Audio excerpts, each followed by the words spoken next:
three that they've been playing predominantly with Fly. And Lich is also so annoying. I think they'll probably go for Phoenix. Hate that hero, yeah. It's a really would make the most hero. sense here, yeah. And they don't really have anything that Lich is like particularly good against. No, not at all. Yeah, all magic damage and pure damage. So you definitely need to bolster up your team fight here for EG. Yeah. And you want catch. You want catch for sure. If you have Io, you always want catch. On your off laner. That's going to come later. Mid laner. I think that's going to come with the Sumail. Maybe they might even go for that 18 Storm Spirit still, just because they're so confident in the hero. It might also come with the Alchemist. Undying, yeah. There's a team fighter, very good against all the heroes. Nobody really has good attack speed to deal with the Tombstone. And they recognize that this Earthshaker and Tiny, 2 melees this early into the draft, makes Undying always a quality pick to help you get through laning phase. What's the position 5 that Xnova likes that is good against Undying? I feel like everything he likes is not really too good. I think Bane is pretty solid. Bane, Witch Doctor maybe? Yeah, Bane's got really high movement speed, he's got high armor, he's got high HP, he trades pretty effectively with Brain Sap. Undying, he doesn't want to just be like chasing around ranged heroes. Yeah, he's pretty sad when he's doing that. We have actually seen Nature's Prophet as a counter to Undying, just laying them up, and then he just bullies the Undying. Yeah, Undying's pretty upset in that matchup, but then you have a Nature's Prophet up against a Wisp Gyro, and that's Wisp Gyro. They love pushing out lanes. Yeah, they do go for the Bane. Yeah, comfort hero. Really good versus the Gyro comp to right, being able to get that enfeeble on. Yeah, and EG has no stuns, so let's just say they relocate into some fight. Bane decides, oh look, there's a Gyro. I'm gonna Fiend's Grip this guy, and all of a sudden that flat cannon's not doing any damage. They definitely need to pick up 2 stunners on EG now, or some sort of disable. Oh, there goes the Alchemist. What do you think about the lane Alchemist Tiny? So they're 5-5? I actually just think Alchemist just wins this matchup at some point. I think that he gets tanky enough to not die to this like level 5 Tiny combo, and then I think that after that the game is just pretty free for him. I think he's pretty happy. And people underestimate it too. When you're actually that tiny, you stand in that acid spray, the creep wave hits you for like 25 damage every hit because you have 0 armor on the hero. So in this case, is it enough of a liability that you're thinking about changing your mid laner if you're a PSG.LGD? It's just really tough to do at this point in your draft, and EG is going to make another pick to make them even question, picking some Alchemist counter. Right. Yeah. What do you think about, I don't know, PSG, like Terrorblade in these kind of situations? Late gamer, carry? Terrorblade's okay. It's just you have a pretty rough time in lane against Undying in a lot of games, and also like your matchup against Gyrocopter it's not that favorable. I think EG's done a really good job with this draft so far to really trap LGD, and I think that this last pick, most likely a carry for Ame, is going to be really, really difficult. Yeah. What they could maybe potentially do is just have Ame play that Tiny in the safe lane and pick a new mid laner like Bloodseeker's already banned. Yeah. Bloodseeker's banned. What do you pick? It's rough. Yeah, he's not a big Tiny player either, is he? No, he's not. He likes these really hard carries. Yeah. Huskar is still in the pool, I believe. They banned out a Morphling. Venomancer. Yeah, so they could Huskar. They could Huskar. But I maybe didn't have the best Huskar. I think he played Huskar the other day. Or maybe that was Ori. There was a maybe Huskar in a group which they won with, I think. No, it lost. In the OG series, right? Maybe played some Huskar against Anna's Wisp Gyro. Yep. How do you feel about Storm Spirit? It won the game? Yeah. I think won the group game. The matchup against Alchemist, it's a hero that gets on top of Io and Venomancer. No You stun. could do it. I just worry that your draft just wouldn't have the late game potential to take the game. Yeah. We were chatting about it throughout the draft. Peter made the point that it's a swine to play against, to say it the least. But it is in the game. So, 5 heroes are drawn. The commentary team are ready. But before we get there, let's check in once more with our statistician inside the arena. Mr. Nahaz, it's all yours. Thank you, Red Eye. This series features the 2 most dominant franchises in TI history. Over 180 combined wins at the International all-time. And they've also been the 2 most dominant teams in this tournament. They are #1 and #2 in team gold per minute and experience per minute. But as you see on screen, unlike previous years, these aren't farming teams. They average the top 2 kill averages at the 22-minute mark, at the 20-minute mark in this tournament, almost a full kill ahead of any other team. Watch out for S4's tower pressure in this tournament. Watch out for EG's team fight. They've been head and shoulders above any other team. Over 80 team assists per match. No other team over 68 in the event. Maybe he's going to try and take over the game early. He's averaging 5 kills per match at the 20-minute minute mark on the main stage, easily more than any other player. Will LGD make it East versus West, or will EG set up the ultimate grand final grudge match? Put your hands together for Lyrical and Trent. Thank you so much, Nahaz. And ladies and gentlemen, here in the Rogers Arena, we have a lower bracket finals. Trent, it's East versus West already at the get-go. How you feeling about this game? Oh, the crowd was in here so early today, ready to watch a bloodbath, as the numbers seem to be putting it here. The stats don't lie. It is an insane amount of kills between the two teams to start the game. Not expecting anything less when it comes to a lower bracket final. Totally, and you know, you look at these picks that they've got as well. The Spectre so often being that late game, you need to be able to secure it early, otherwise it just takes over. But on the other side, you've got the Alchemist. Greed is always good, and they might be able to make it work. How you feeling about that little dynamic as well? I would say definitely a signature hero for Sumail at this point. He's looked fantastic on the Alchemist, and I think Ame was very well protected during the draft. You saw the heavy bans on these really strong laners, like the Necrophos, the Bat Rider, the Bloodseeker. All these heroes taken out of the pool. Spectre looks pretty good. So, see if they can get Spectre a nice lane. Will the hero carry late like she has done so many times this tournament? Or will the Io Gyro duo continue to reign supreme? I mean, that's really one of the biggest things to watch as well. As already we got some chants coming out from the crowd here. Io Gyro so often in this tournament feels like it's unstoppable. You stack up the jungle, you start to get to a quick level 25 on that Io, if at all possible, with the XP talent, and then eventually you just start doubling up the amount of damage that's dealt. Yeah, we have had a couple problems early on. Sometimes you can manage to find this pressure into the laning phase, but again, it doesn't look all too scary right now. I do think Chalice has looked very good on the Enchantress at times, and currently it looks like we're just trying to figure exactly where these matchups are going to be. Uh-oh, FY caught in a little bit of a pickle as he's running through the river, and LGD gonna give up first blood. Fly takes it. Yeah, nothing maybe can do there as he just walks around with his tree.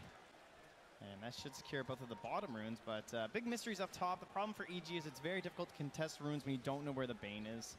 And so with him now wandering up top, they'll be able to spot him out, and they just know that if you try and contest that rune, you'll just get nightmared. And each and every time, you're going to be seeing EG go in to secure as many of these bounty runes as possible, increasing the amount that we will see Sumail get on that Alch. And he doesn't even want to go over there and contest, like you were saying. So 2 for 2 as we start out in this laning stage. As far as big matchups to watch in the lanes, where do you feel like the most of the aggression is going to be found? I think EG, well, in terms of aggression, likely it'll be trying to pressure into this Spectre, right? Probably see some rotations, try and see what the Undying can actually get done, see if the Venomancer can try and harass the Spectre actually out of the lane. This was something we were wondering about in terms of, like, how do you get off to a good start in one of these series, right? Like, every little moment counts, and you can see they were trying to go for a courier snipe there, hoping that they'd be a little bit lazy with it, but not going to happen. And the lane swap is still happening right now for EG as Arteezy is heading to the top to join his Io. Yeah, wanting to make that long wraparound. Obviously, you go to a lane, you see a bad matchup there, then you have to TP. The other person can just follow you.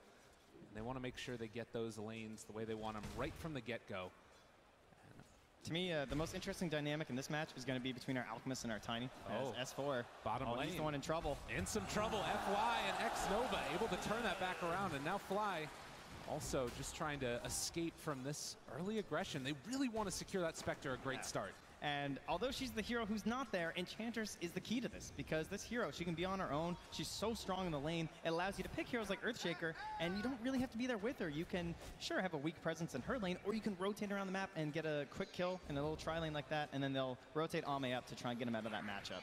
Yeah, immediately just backing away, and now they're going to have the net out already onto the Io. Crit taking damage and is going to be punished a few more times. They have the homing missile, which is going to stop. So typically, the problem that happens is that if you're the first team to rotate, then obviously their team will just TP to make that match back up. But with the kill onto S4 and him returning to that bottom lane, you can instantly TP the Spectre out, and now they have to just kind of stick with this matchup that they've been put into. And Chalice playing in the support-ish type of role right now on that Enchantress, at least for the moment. And it's going to head off to the side camp to farm. And in the meantime, X-Nova going to TP top and retake that place. He took some attention bottom, but FY grabs the wave. Pulls it back over to the tower. This will allow Chalice to rotate over if he wants for this, or FY can just take it for himself. He already has that really early boots on the Shaker, and just will get him a little bit extra gold, but Chalice will make the rotation down here, and we'll rotate up to the Io, keep harassing there, and a good bit of farm for your support Shaker. Yeah, and this is what we've seen work so often in this tournament as well, as teams getting that sort of 3.5 type of hero as S4 is going to connect these creeps behind his tower as well. That way you can get into those big Blink Dagger plays that we've seen so often from Shakers in this main event. You can see, though, this mid lane, we haven't been here too much, but Sumail struggling a little bit here, only at 5 CS. 13 and 9 deny so far from Maybe, looking very good, up to 10. Yeah, Tiny's having a hell of a game already. And Ame taking the rocket barrage from behind them as well, but X-Nova is going to be there to try and make sure that lane doesn't go too terribly as Fly looking into position, throws out the fissure, just ensuring the Chalice gets out fine and dandy. Not a lot of heroes that can stand in lane versus the Undying, but Ench is certainly one of them. We'll be watching for that vision game. We've talked a lot about it for LGD, but what's important is that you don't let Sumail catch up in that jungle. You can see right now just trading blows back and forth. Maybe he wants to try and make a play. Yeah, and meanwhile, top lane as well.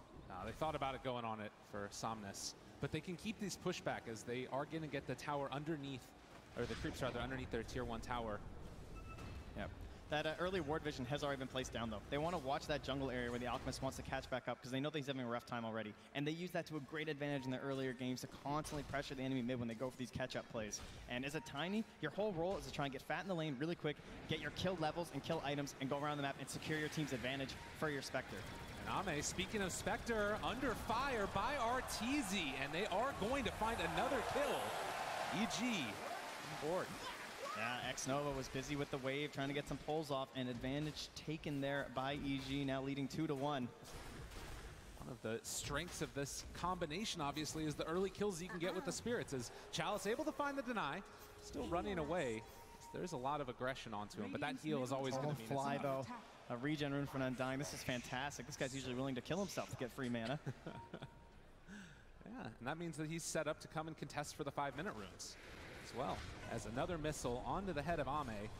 Currently ever so slightly behind the gyrocopter, but it does really feel like the story of this game so far is the Tiny kind of dominating the Alchemist in the mid lane. Yep, it's all about what you make of it, though. We've seen some pretty fantastic games from the Bloodseeker out of the mid lane for LGD. We'll see if they can replicate that as well with the Tiny. Fly down bottom, just lending his presence to Chalice, and they can always make S4 feel uncomfortable on this Venomancer, as the wave is going to be pushed under tower yet again. Fly sort of zoning them back as well, so there's no dive possibilities at all. And with the 5-minute mark coming up, Sumail just farming away in the jungle. Fly is going to try and go for this rune here, and FY does still have the fissure, but not going to be able to throw it out in time. Yeah, they'll just trade 1-for-1 as Fly dances away.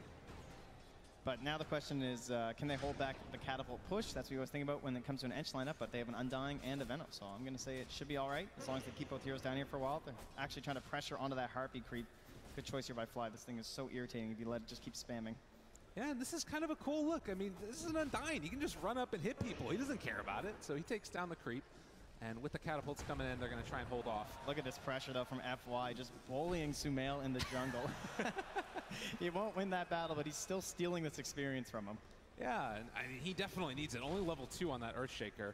Right now, the lowest level in the game. As bottom lane, Chalice going to drop the heal, and TP out of there. Does look like he'll escape, as the Tombstone was down. He only went to the tower, so won't miss out on too much experience either.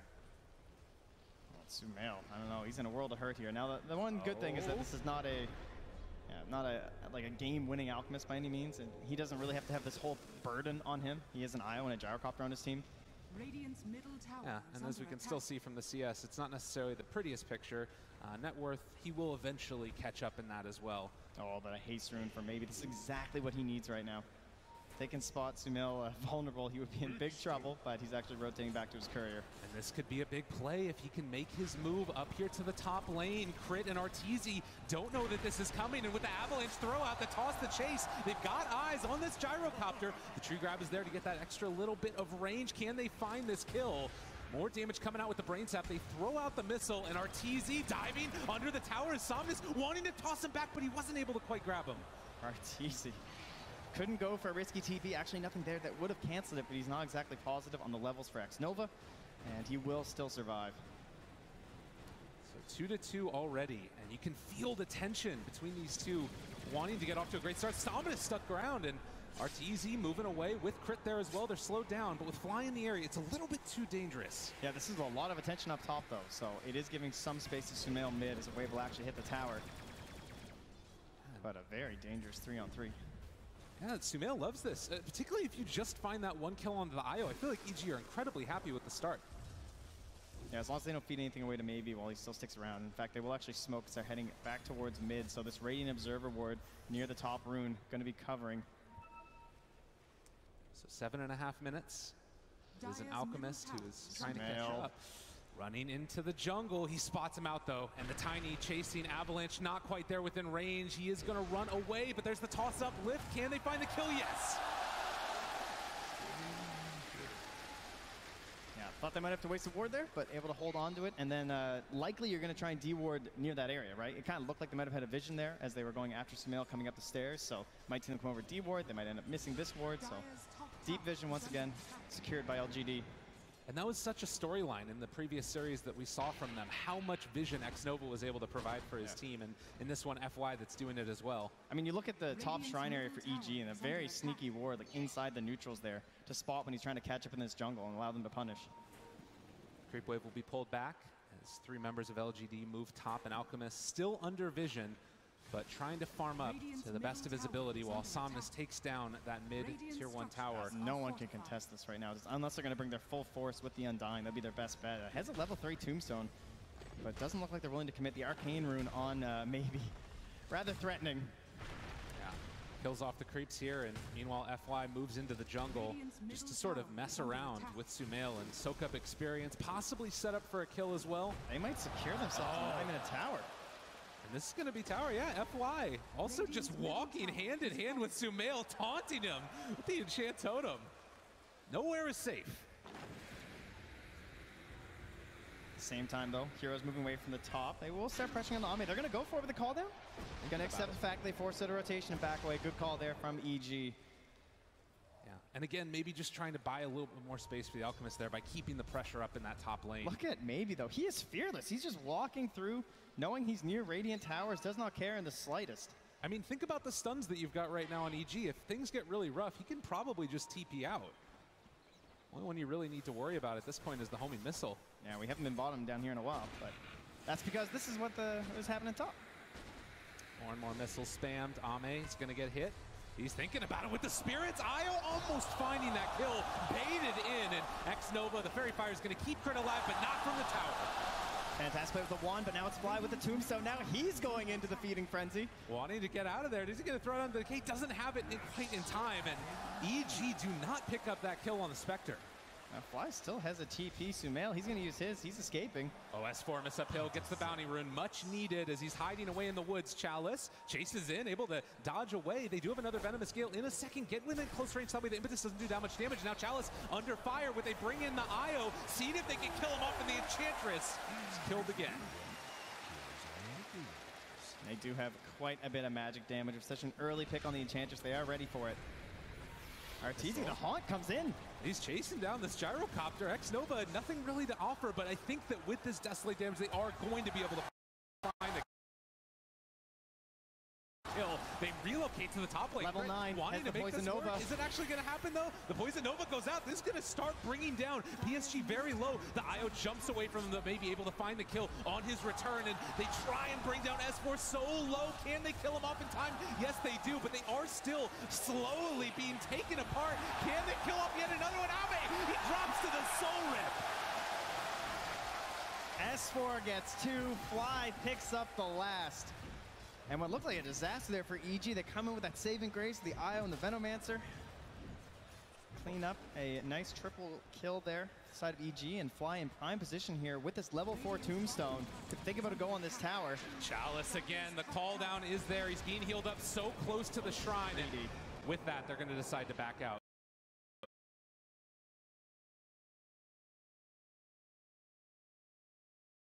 Maybe get the kill down bottom.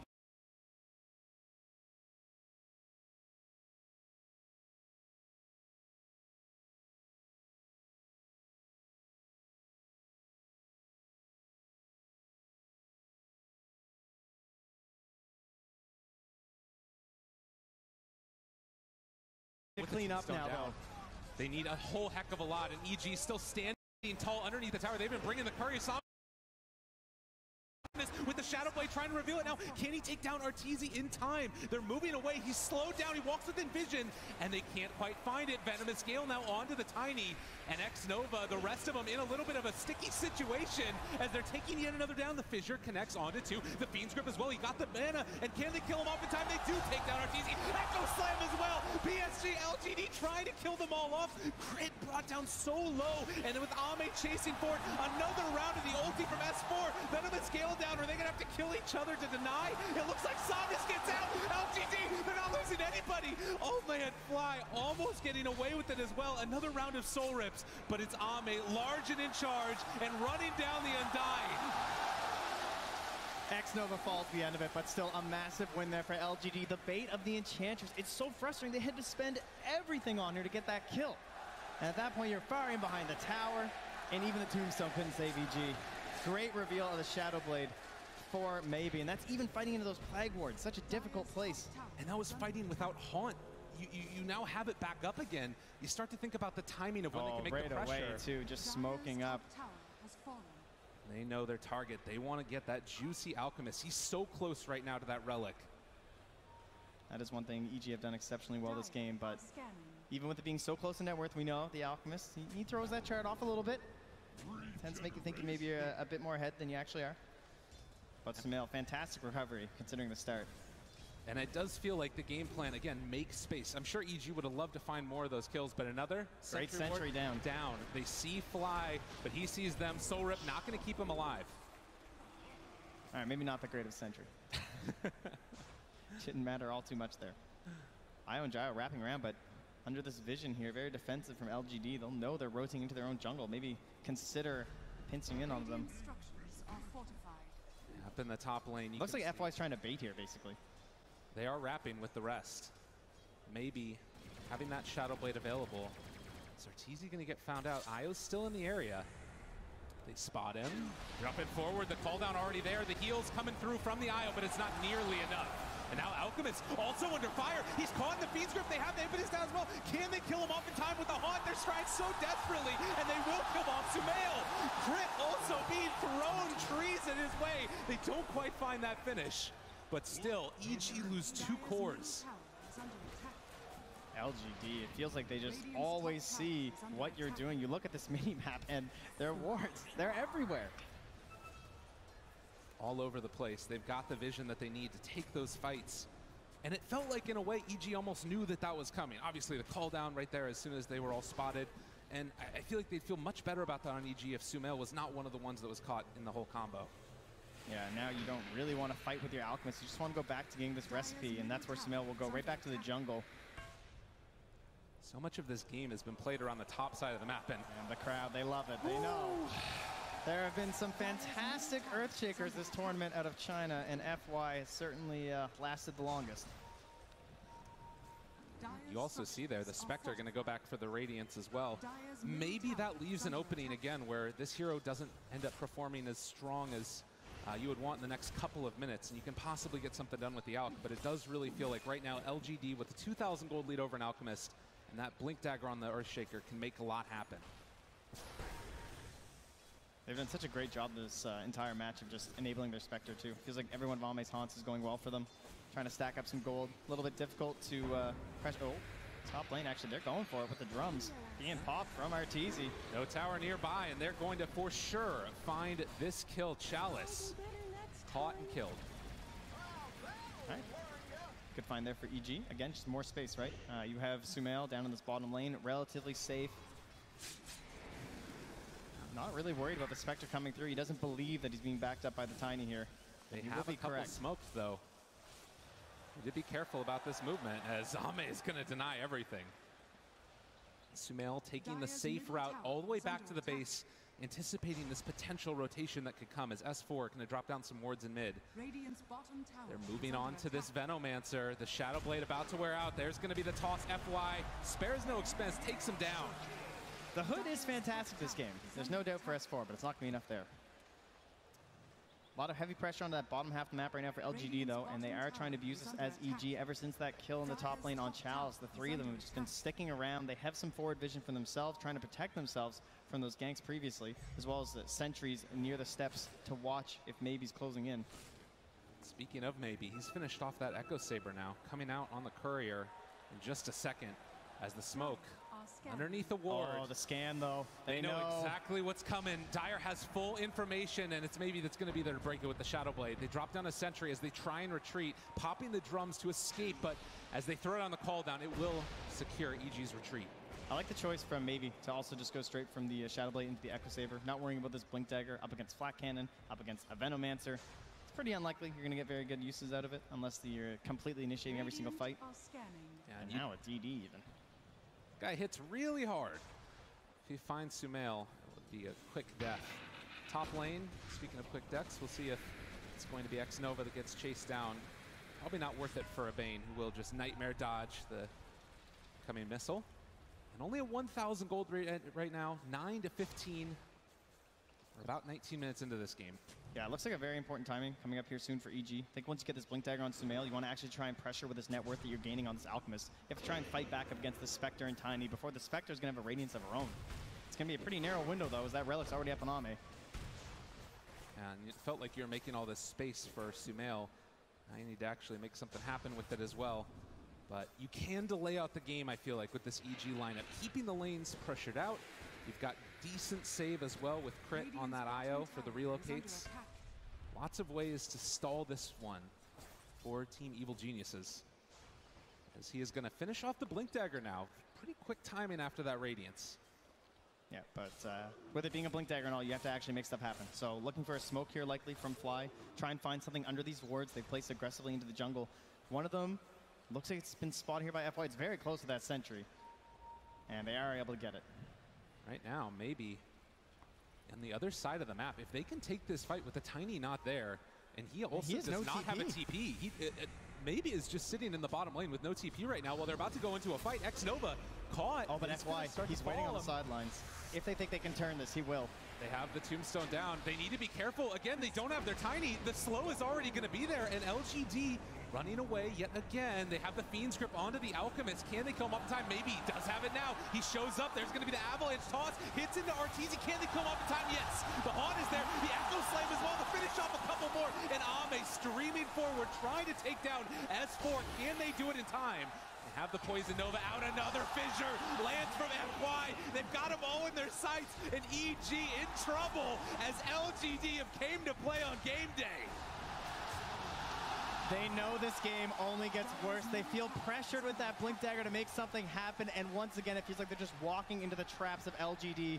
Key play by Maybe to get that Courier down there and get a teleportation scroll, or that could have been bad. And you can hear this crowd absolutely loving it as we do get ever closer to that Radiance being picked up on the Spectre. Only a couple hundred gold away. But if anyone who knows this, though, EG, they understand some things about the Tiny. Sure, sometimes you go godlike. Maybe the game still doesn't go in your favor. You know, it can start to fall off. Everyone starts tanking up. If you can't instantly combo people down, EG are going to have to try and hold, even if it is up against a Spectre lineup. Again, you look at this fight, it feels so good, but the Courier going out there with the TP to make sure that Maybe can get into this fight, and all of a sudden, LGD are able to turn it. Yeah, they're just constantly delaying too, right? The Fissure slows them down. The Fiend's Grip, it's not even what really leads to the kill. It just kind of slows them down again. EG don't know if they should commit or not, and then Sumail ends up running up into the Echo Slam here from FY. Oh, devastating. And yeah, the DD on top of everything else. LGD recognizing their timing. See them feeling quite good about it as well. Some benefits for EG in this match is that there's not really a fantastic Roche lineup on either side, and obviously if you're the team who's taking the lead and kind of feeling like you're stronger, you can more easily go into the Roche pit. Not really something you have to worry too much about. Radiant's bottom tower is under attack. And they can also make sure that they keep these lanes pressure, as we said earlier, for S4. Wanting to keep it out whenever possible, as bottom lane is going to be assaulted, and it looks like the Tiny has again found a double damage rune. The bottom side has that bottled for the next fight. It's so dangerous, this hero with all of that amount of damage on him. Dire's middle tower has fallen. 9 to 20, 3,000 gold lead for LGD. And how many times have we felt like we've seen these alchemists that fall behind in the early game. Dire are scanning. Yeah, it's true. They always find their way back. Some people have been skipping over this Blink Dagger, though, right? Because I think a lot of Alchemists were having this exact same problem that Sumail have ran into. They go for the Radiance, they get this Blink, and then they go, all right, sick, I have a Blink, and we just lost a team fight. And it feels like a worthless item. So a lot of people are feeling like, okay, I can't fight right now. I have to go for the Manta instead. And Sumail seemingly punished by this. Yet again, they find the Fiend's Grip, and that's a Veno dead.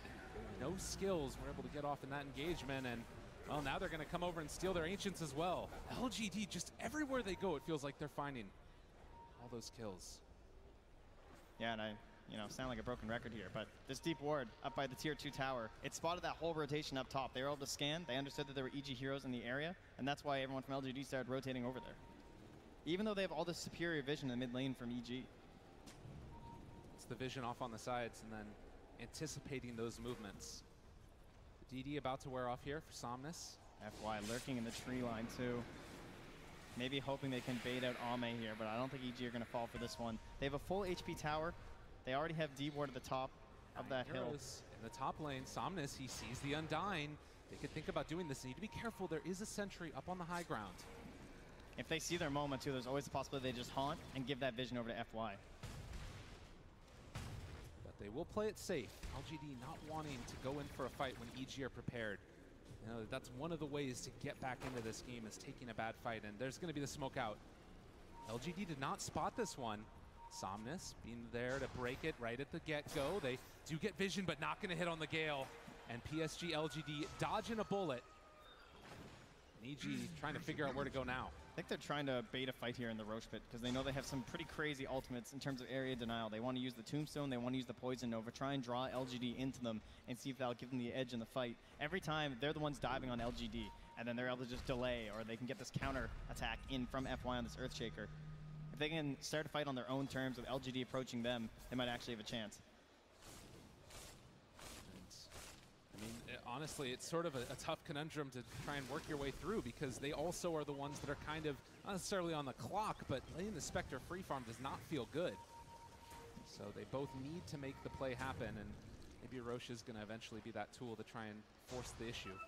It's just they don't really have the heroes or the items yet to deal with it. Yeah, you look at Sumail and he's a Blink Dagger ahead of a Spectre. Well, a Spectre doesn't necessarily need a Blink Dagger nearly as much, right? You're just able to haunt onto the target that you prefer. Try and focus down this IO if you can at the start of these engagements. And Chalice with this Spirit Vessel too. A real threat for Sumail. He needs to get into this Manta as soon as he can. Well, the game has definitely slowed down now as LGD have taken the lead, and it's really been off the back of this Tiny, played by Maybe. Yeah, he is still sitting unkilled, 11-0-3. But again, it looks like a slow game too because they just can't secure Roche, right? Like so many teams have been prioritizing that Ursa. It's been a great part of the lineup because you're just able to always threaten Roche with 1 or 2 heroes so easily. And this lineup is just not really worth it for LGD. Radiant are scanning. Another scan down bottom. Radiant realize FY could be in the neighborhood. And this is the other thing that makes this lineup so scary from LGD. You've got 2 separate heroes that combo together with Haunt, could potentially blow up almost anybody. Yep.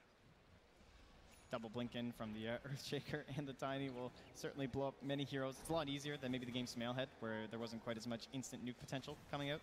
And once you get into that Aghanim Scepter from FY, we've seen how powerful that can be, most notably, of course, from Jerax just last night. And they do not have a lot of stuns on that Radiant side. Like, you're going to have to concoction him, essentially, or he's just going to be this free-roaming Earthshaker throughout the fights. And that Aghanim Scepter on a strength hero, he has a ton of HP. He's a very tanky guy. Doesn't necessarily need a hood to survive through some of these Gales and Poison Novas. And you look at the levels, too, that he's been able to achieve just by pure stat gain. He's up at level 14, ahead of both the Gyrocopter, the Venomancer, and the IO. So Earthshaker definitely having a great time so far. That's a 25% XP IO that you're beating out right now. But once again, EG will try. They're going to smoke up. They're going to head into the pit. And as if on cue, immediately, LGD move into position. They throw out the scan. They have perfect vision. EG, they've had some games where Roche has been their biggest friend at previous internationals, but if they take this fight here, it might go disastrously. The Haunt is already out. They're chasing down one. They have the illusions to chase them away. So they can steal one of these too, though, with the ENG. Enchantress will take over that one illusion. With the Tombstone already down, looks like Roche is no longer on the menu. I do like that play from EG, though. The way they set it up. It's like try and force them to commit. They don't go for it. Sure, we just back up. Still seems unlikely that LGD really want to play in this area of the map. And excellent use of the Plague Ward too there by S4, putting on top of an Observer and a Sentry, trying to spot these rotations in from Maybe. And now Maybe will reveal himself on the mid lane as they just push on through into this tower and say, okay, come get us. You guys want to fight EG? Looks like the answer might be no. Yeah, they're not willing to take it as of yet. Still a scary proposition when you just don't have that vision onto the Earthshaker or the Tiny. Been left free to do basically what they've wanted this game. Top lane instead is where they're going to try and go for some counter pressure. They've got the IO and the Gyrocopter up there, as we do also see the Chrysalis being brought in. Yeah, that's a 10-second BKB with a Chrysalis now here for Arteezy. If you can use that flak, maybe you actually have a chance to kill Chalice so that they're having to spend all of their magic nukes. I mean, that's the other thing, right? Like, how often have we seen Gyrocopters that just don't really get into that farm? Occasionally on Arteezy himself, but they're able to do it in this game. It feels like it's a little bit of a different look.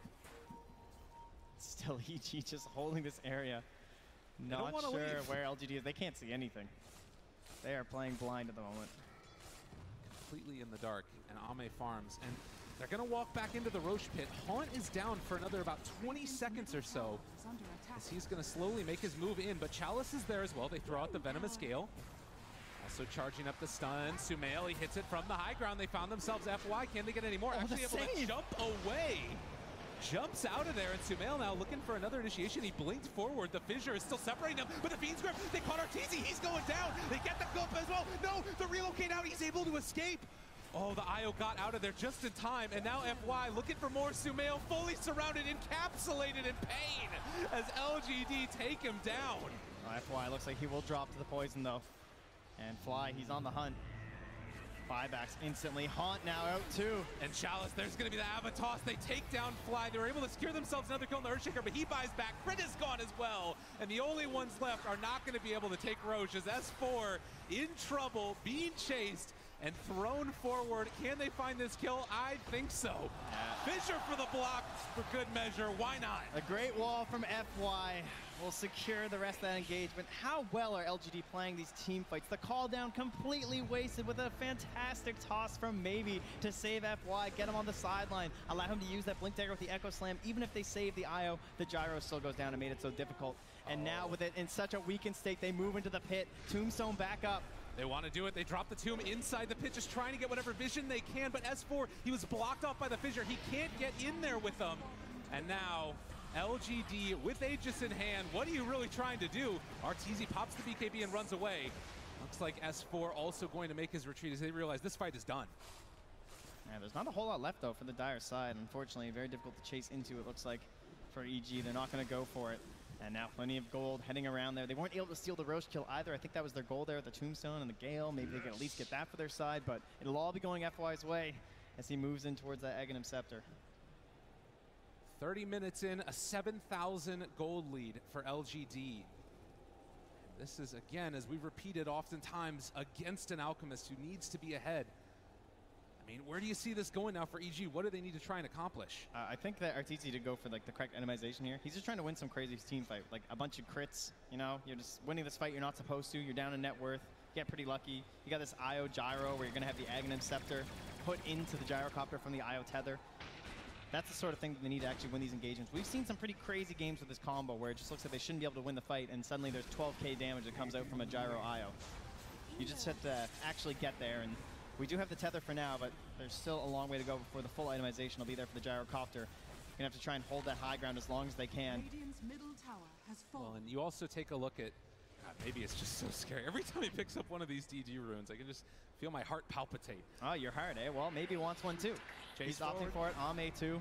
Oh, the Manta. They pop the BKB for Arteezy. Just going to try and TP out of there. And it looks like with the Fiend's Grip, they've interrupted it. Crit is kind of also caught off to the side here. They want to try and save Arteezy, but it's not going to happen. And with all the Manta illusions in the world, with the Spectre on top of him, Arteezy is in the grave.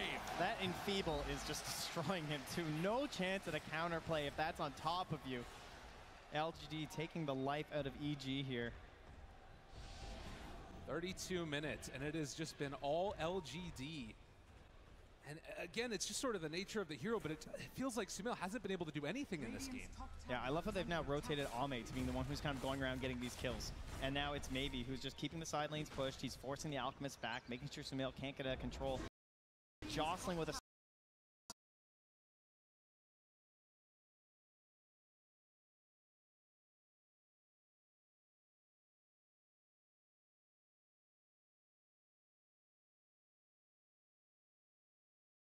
going to be very difficult. And there it is. The big item, feels like, of this tournament. The Aghanim Scepter on the Earthshaker. I hope something that stays around for a long time. It's a hell of a lot of fun to watch. Chalice, with that Spirit Vessel charge, has a pipe ready. LGD, no fuss, no muss. They want to finish this one off. It is slow, though. This is lower bracket finals. Only 3 games. You don't get the full 5 or anything like tonight. So play very patient. Make sure that you're securing when you have a lead like this. Don't give anything back. And one more little problem. They're looking a bit here. Yeah, they're all in the area. But again, Ame just walks forward and is this meat shield that they can't do anything about to stop. Yeah, I think EG just not exactly sure where the rest of the squad was there. They weren't all fully showing, maybe thinking they were smoked under that ward on the high ground. 10,000 net worth lead. If you're EG, you don't want to take a fight out there either, right? You want the fight on your actual high ground, force them to come to the base. Yeah. And you can just see how aggressively Ame can play. He has 3,400 HP and an Aegis. How about maybe? That's aggressive. He's just on the high ground. They don't into care this at tower. all. None at all. Another Enfeeble here from X-Nova. And RTZ just dealing minimal amounts of damage. Minus 22 on there. That is a rough one indeed. And the building's falling. There is literally nothing right now that EG can do to stop this. Concoction dodged by X-Nova. They chase forward. They throw out the acid spray. All of this damage over time. Spectre just brushes it off. He wants that Enfeeble again. Undispellable. So frustrating. Oh, Somnus walks forward. They find themselves Sumail. He's going to stun himself while the Fiend's Grip is coming from X-Nova. They haunt over to the side, find themselves the jump, the Echo Slam on the back line. They find themselves too. Crit trying to keep him alive, and he does that with the back. Chase forward for more. Fly wanting to find anything at all for his team. Some amount of damage amplification from the Flesh Golem. They're trying to kill off Ame. A secondary stun comes in. EG signs of life. They bring them down. Ame, where was he at? And now they find themselves S4 for the turnaround. All right, they're just gonna hum away, but Sumail, possibly smelling signs of weakness, finds himself another kill. That's 2 down for LGD. Chalice also in trouble. EG, they've somehow been able to find themselves a way back into this game, but no sun for Somnus. Oh, they have held there. Back they go. And the way they were trading HP there from EG, just so clutch. And not finding their moment there with the Aegis. No bounty rune for you.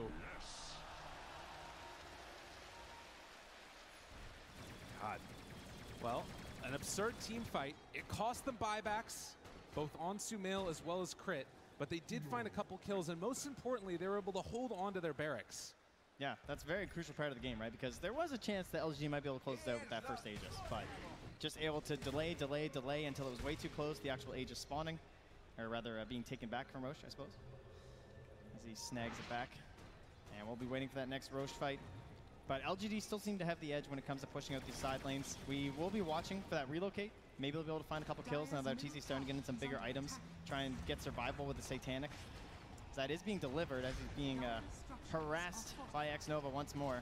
He's in a nightmare, but he's still punching creeps and towers. Arteezy. This is a DD gyro. They're moving in. Chalice is there as well. Gotta be careful. FY finds the 3-man stun, but Sumail to interrupt it. They have the tombstone up on the high ground, trying to bring down one. They are going to kill off Chalice. Rather tanky, but they also are able to break the Beast Grip.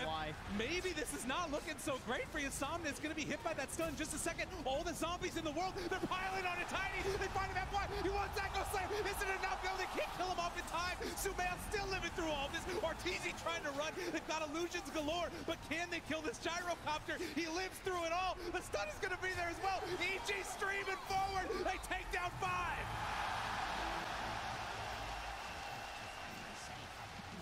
Sumail with the plays, the Manta style, chasing after FY, making it difficult to get into the fight when he really wanted to. Comes in with a dunk, but it wasn't really enough at that point.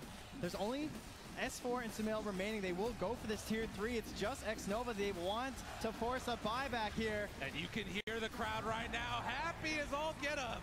And now X-Nova, they throw down the Nightmare, trying to keep them around. It was a buyback force by the Spectre, but it's a tier 3 tower taken by EG. With this lead brought down to only 4,000 net worth, and Sumail wants more. Tries to take it, finds himself another kill. Are they really doing this? Ladies and gentlemen, the Alchemist is online here. Can they get a chase down though with Chalice returning? Manta dodge. Sumail taking a lot of damage, and can they kill him off? The chase forward, he's brought down so low, and with that Hurricane Pipe, it might finally be enough. LGD find themselves the kill on Sumail, dead for 100 seconds. S4, he gets out. Able to escape there. No TP available for Sumail, so we won't survive that. And now just down to a 3K lead, though. Taking that tier 3 means now all shrines on the map are available. It was just a ranged Rax, though, so not the biggest win for EG, but certainly one they could be happy with. And the way that fight started, too, just what a fantastic play by Sumail to get in there with the interruption on the concoction to ensure they could try and get rid of Chalice at the beginning. And then it felt like they kind of had damage problems there from LGD. Too much sustain now coming out from EG. Ladies and gentlemen, we got a game. 21-35, and suddenly things feel a little bit more even. I mean, if you're again in the chaos, Roche is going to be back up again in 40 seconds as we take a look at this replay. Yeah, slowly just trying to, it was like a slow siege essentially because of the Enfeeble, even though there was a DD there. This great play coming from FY, but look how close the Echo Slam was. It was about 3 seconds away from coming back into this fight, and then they're able to burst down Chalice because Sumail's play to get in there and interrupt. And then things just not looking too good. It's just a rundown from there, missing one of their big damage dealers in Chalice. Look at the sustain coming out from Fly. The Soul Rest being there, crit on the backlines, damage reduction, and FY just not quite able to clean it all up there, even though he kills the supports. And you can see as well, you normally think about the strength of a Venomancer against an Earthshaker, but with the Aghanim Scepter, it didn't matter that he was breaking the Blink Dagger. Well, at the same time, there was just an Echo Slam that killed Iron Gyro with a Haunt, so that might be an issue. And LGD all of a sudden, okay, Sumail is still dead for 15 seconds. S4 trying to stay as close as he can to Chalice, but the Venomous Gale going to connect.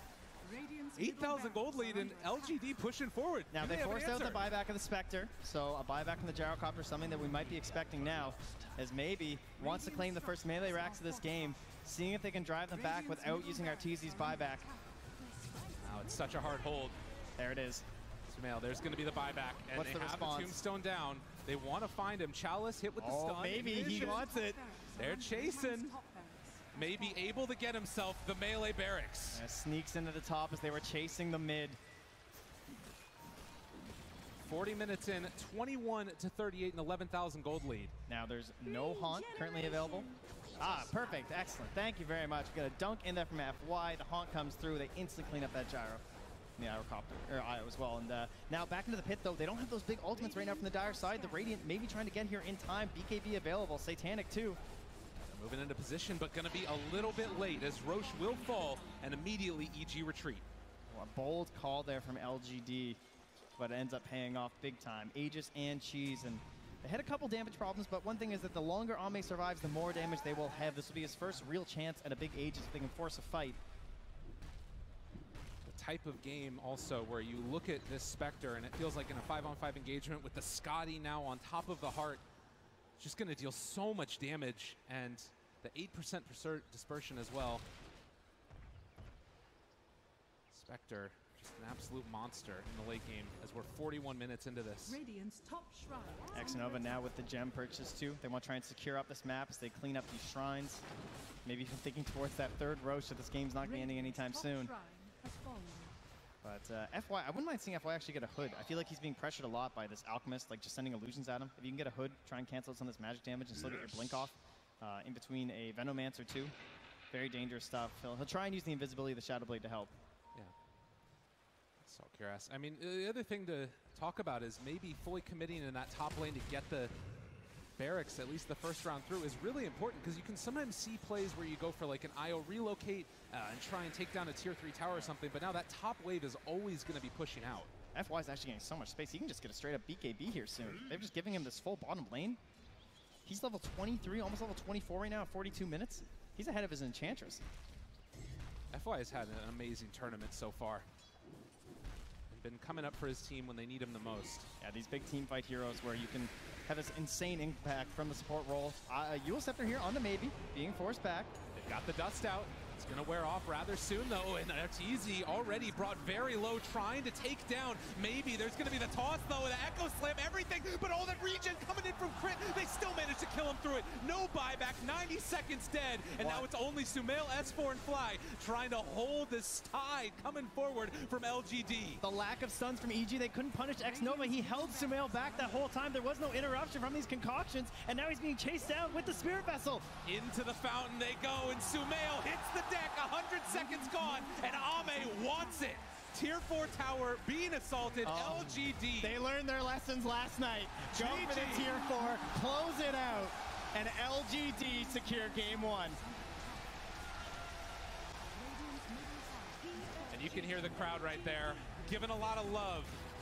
Their Chinese friends, and my goodness gracious me, oh my, what a series to start it. I mean, at so many points, it did kind of feel like it was LGD that were the ones that were leading, but you see that big fight, the full wipe that came from EG, it sort of felt like it might have had a chance to turn back around. It just seemed like such a well-executed game plan there from LGD. You know, pick this tiny mid for maybe, give him a good matchup, take over the early game, transition into Ame on the Spectre. We heard them talk in their interviews. There's no true captain. You could see different players leading throughout that game when they needed it. That's going to do it for game number 1. LGD leading 1-0 as we head back to the panel. Thanks very much, Lyrical. Yes, PSG.LGD winning the opening game in this lower bracket final. But my goodness, they had to work hard for it, didn't they? A few mistakes in there. It wasn't the perfect game, but they've got there in the end. We've welcomed back Gods to the panel in the best colour possible. Good job, brother.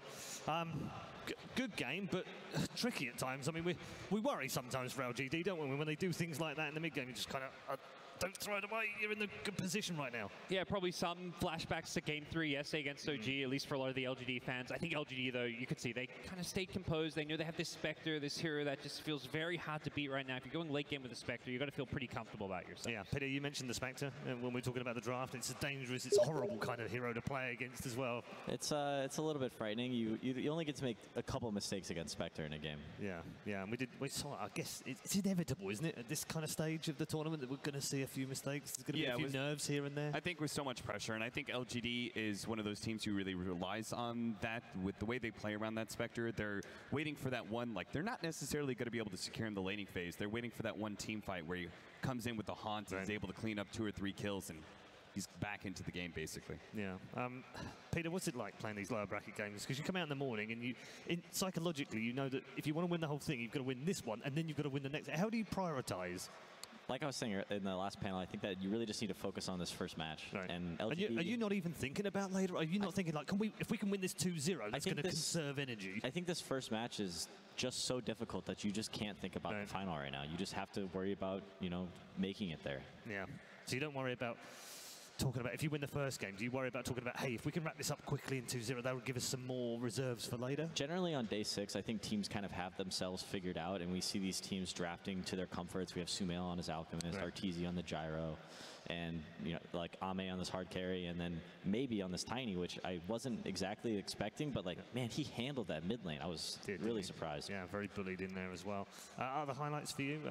There were some highlights for EG as well. It wasn't all one-way traffic, was it? Yeah, those mid-game team fights where they decided to bring it back looked really good. We definitely saw some hope for, I think, EG. Just the fact that once the out came online with the low cooldown unstable concoction, that thing's just got like permanent uptime, stunning people left, right, and center. That's very hard to beat once like you get a lead and an edge in a team fight. That was one of the biggest changes to Alchemist this time, is the talent CD, right? It was a couple patches ago, but people were like, oh, that's really interesting, and then finally like everyone was like, oh wow, that's really, really good.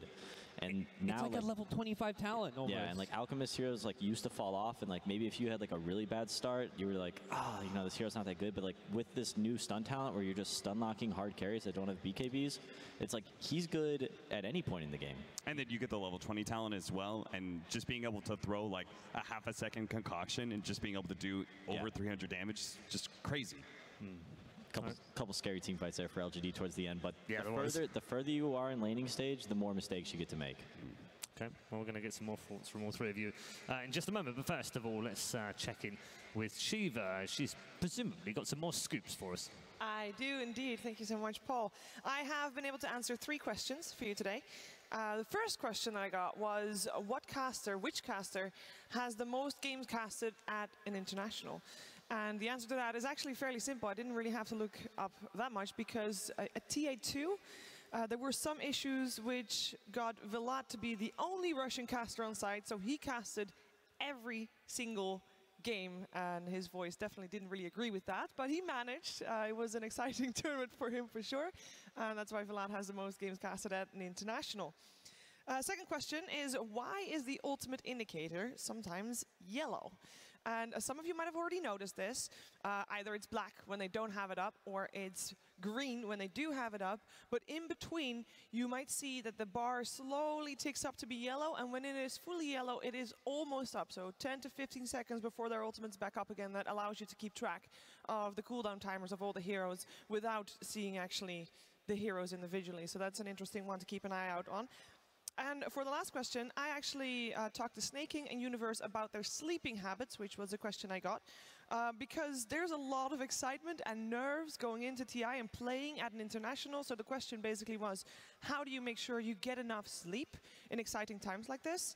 For Snaking, this is his third international, and especially the first two, there was a lot of nervousness, butterflies, but now he just tries to clear his mind and make sure that, for example, he plays some phone games, or he talks to people not about Dota, just about anything else, just to keep his mind off of the Dota so he can actually get to sleep. For Universe, who has attended every single international, he said that the biggest trend was that players all around have been starting to look after their health way more than what they used to do, and this includes sleeping. So, for example, going to the gym, getting a massage, just doing anything to just relax and relieve stress is super important to be able to be well rested so you can actually perform the next day, because good sleep makes a big difference. And I think that the players that are on stage right now definitely have had an amazing rest, because they look to be in incredible shape, Paul. You're not wrong. They all do. They look like they've definitely had a good night's sleep. Someone else who may not have had a good night's sleep, however, who has been working supremely hard every single day and night, is, of course, our one and only Casey. Hello! Not only do I work hard, I meet amazing people. Am I right or am I right? Yes! We've been out here practicing, so we'll see how this goes. What did you think of that last game? I'm disappointed. You're disappointed? I'm so sorry. I don't know, Artur, man, my boy. It hits you right here, doesn't it? I'm from Vancouver, so. Oh, nice. Thank you for having us. No problem. What about you? What did you think of that?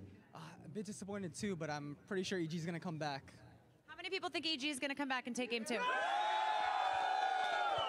How many people think LGD is going to take it in 2 games? What did you think of that first game? It was amazing for LGD. I still think they're going to... I want the series to go to game 3, but I believe LGD can do this 2-1. It's going to be really interesting. I think it's dividing the crowd, which is the best way to do it with Dota, right? We're all so passionate. Now, you guys remember the promise you made? We're off to a great start. You promised me you would dance. Ready? And go!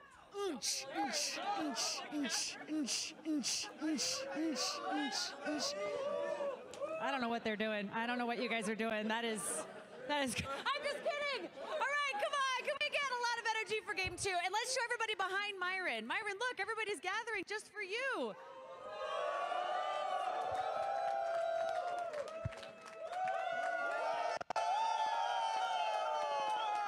I'll send it back to you, Paul. I can barely hear you, but I'm sure you're saying something very flattering.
Their fourth appearance in the top 3 at the International versus PSG.LGD. Also making their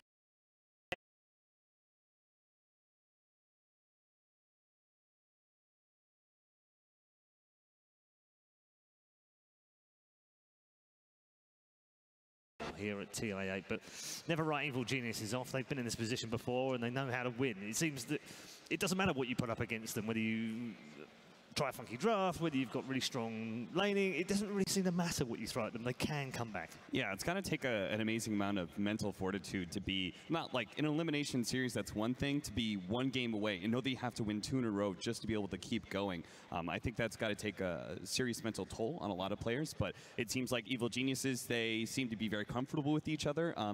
It almost feels like they're still kind of in that honeymoon phase with S4 and Fly as well, so they seem to be in very high spirits. I think a lot of that comes down to their coach Boba, of course. When you see him coming out, he's always trying to get the crowd cheer for EG.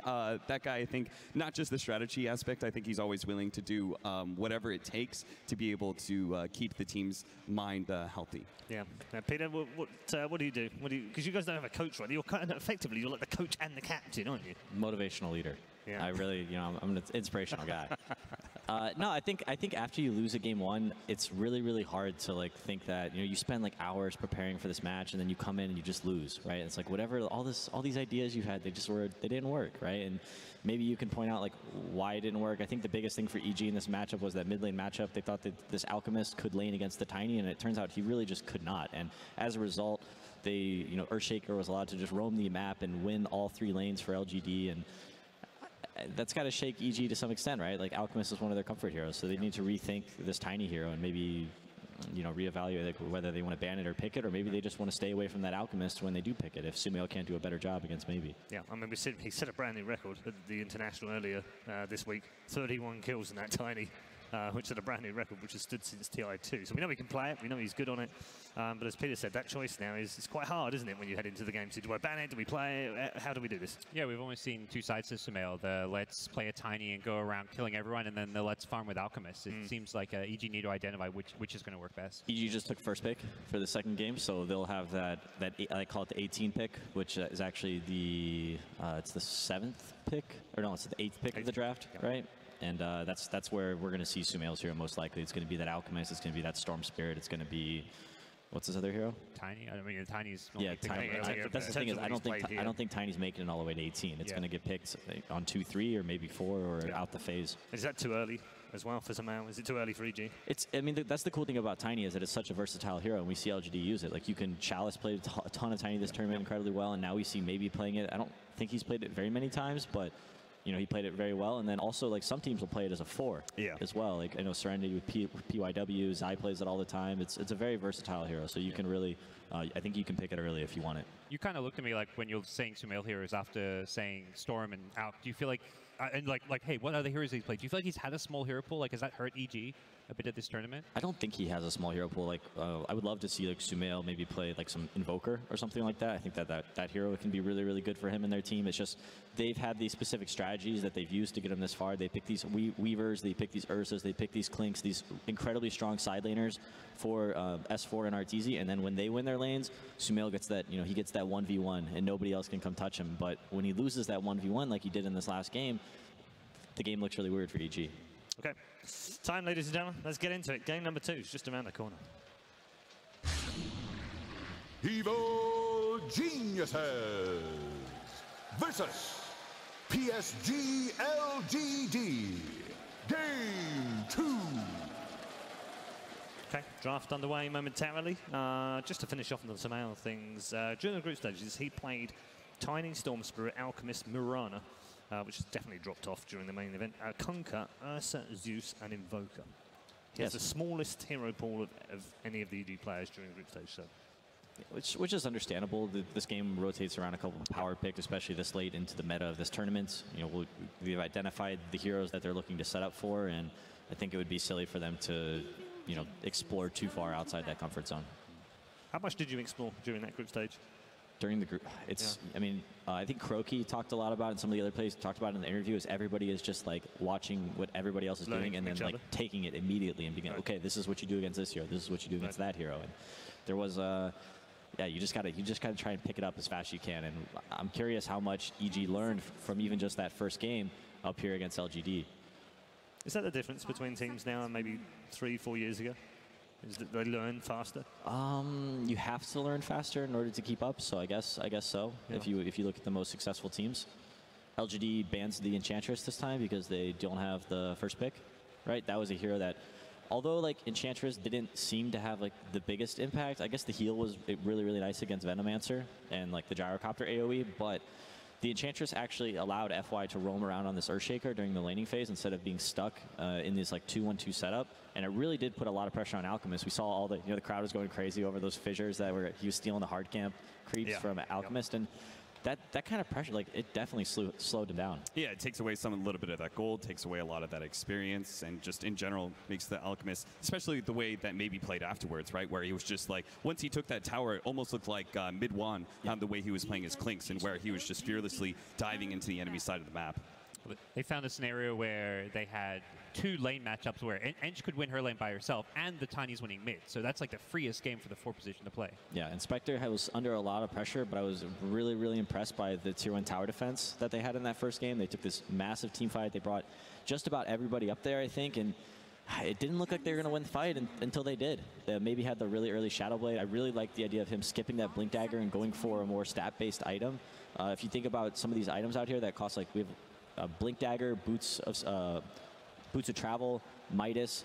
These items, and even like Radiance to some extent, they're almost backward items because they actually kind of make you weaker, right? Like, I'm a big fan of heroes if they win their lanes to just continue with that momentum, buy that Drums of Endurance, buy that Shadow Blade, and just continue to build. Make yourself tankier, make yourself harder to kill, because if you win your lanes and then you die, the enemy team gets a lot of rebound gold from that. I like the fact that you mentioned the safe lane tower defense, because that is actually something that's different than what Mid-1 would do, right? Mid-1 would invade the enemy's safe lane, take their tower away, and then take over that jungle area. But instead, LGD basically protect their safe lane tower, which also prevents evil geniuses from spreading into that jungle area, I think they knew that they were just stronger because they had felt that they had won their lanes, and they were like, we are just stronger than them right now, and we should not concede anything. Yep. And one thing that I think that a lot of like these mid players are doing when you have these like really one-sided mid lane matchups, or like let's just say you're in any lane as a core or a support and you're losing your lane, your first response is like, okay, we need to get this laning phase over with. We need to go somewhere else and do something else. But the proper response, I think, from the enemy team is, let's say the Alchemist starts going to the jungle, right? Tiny, he should go to the jungle too, right? Or if Alchemist goes top and tries to take that tower, Alchemist or Tiny should just follow him, because Alchemist, all he's trying to do is get away from this Tiny because he can't win the lane.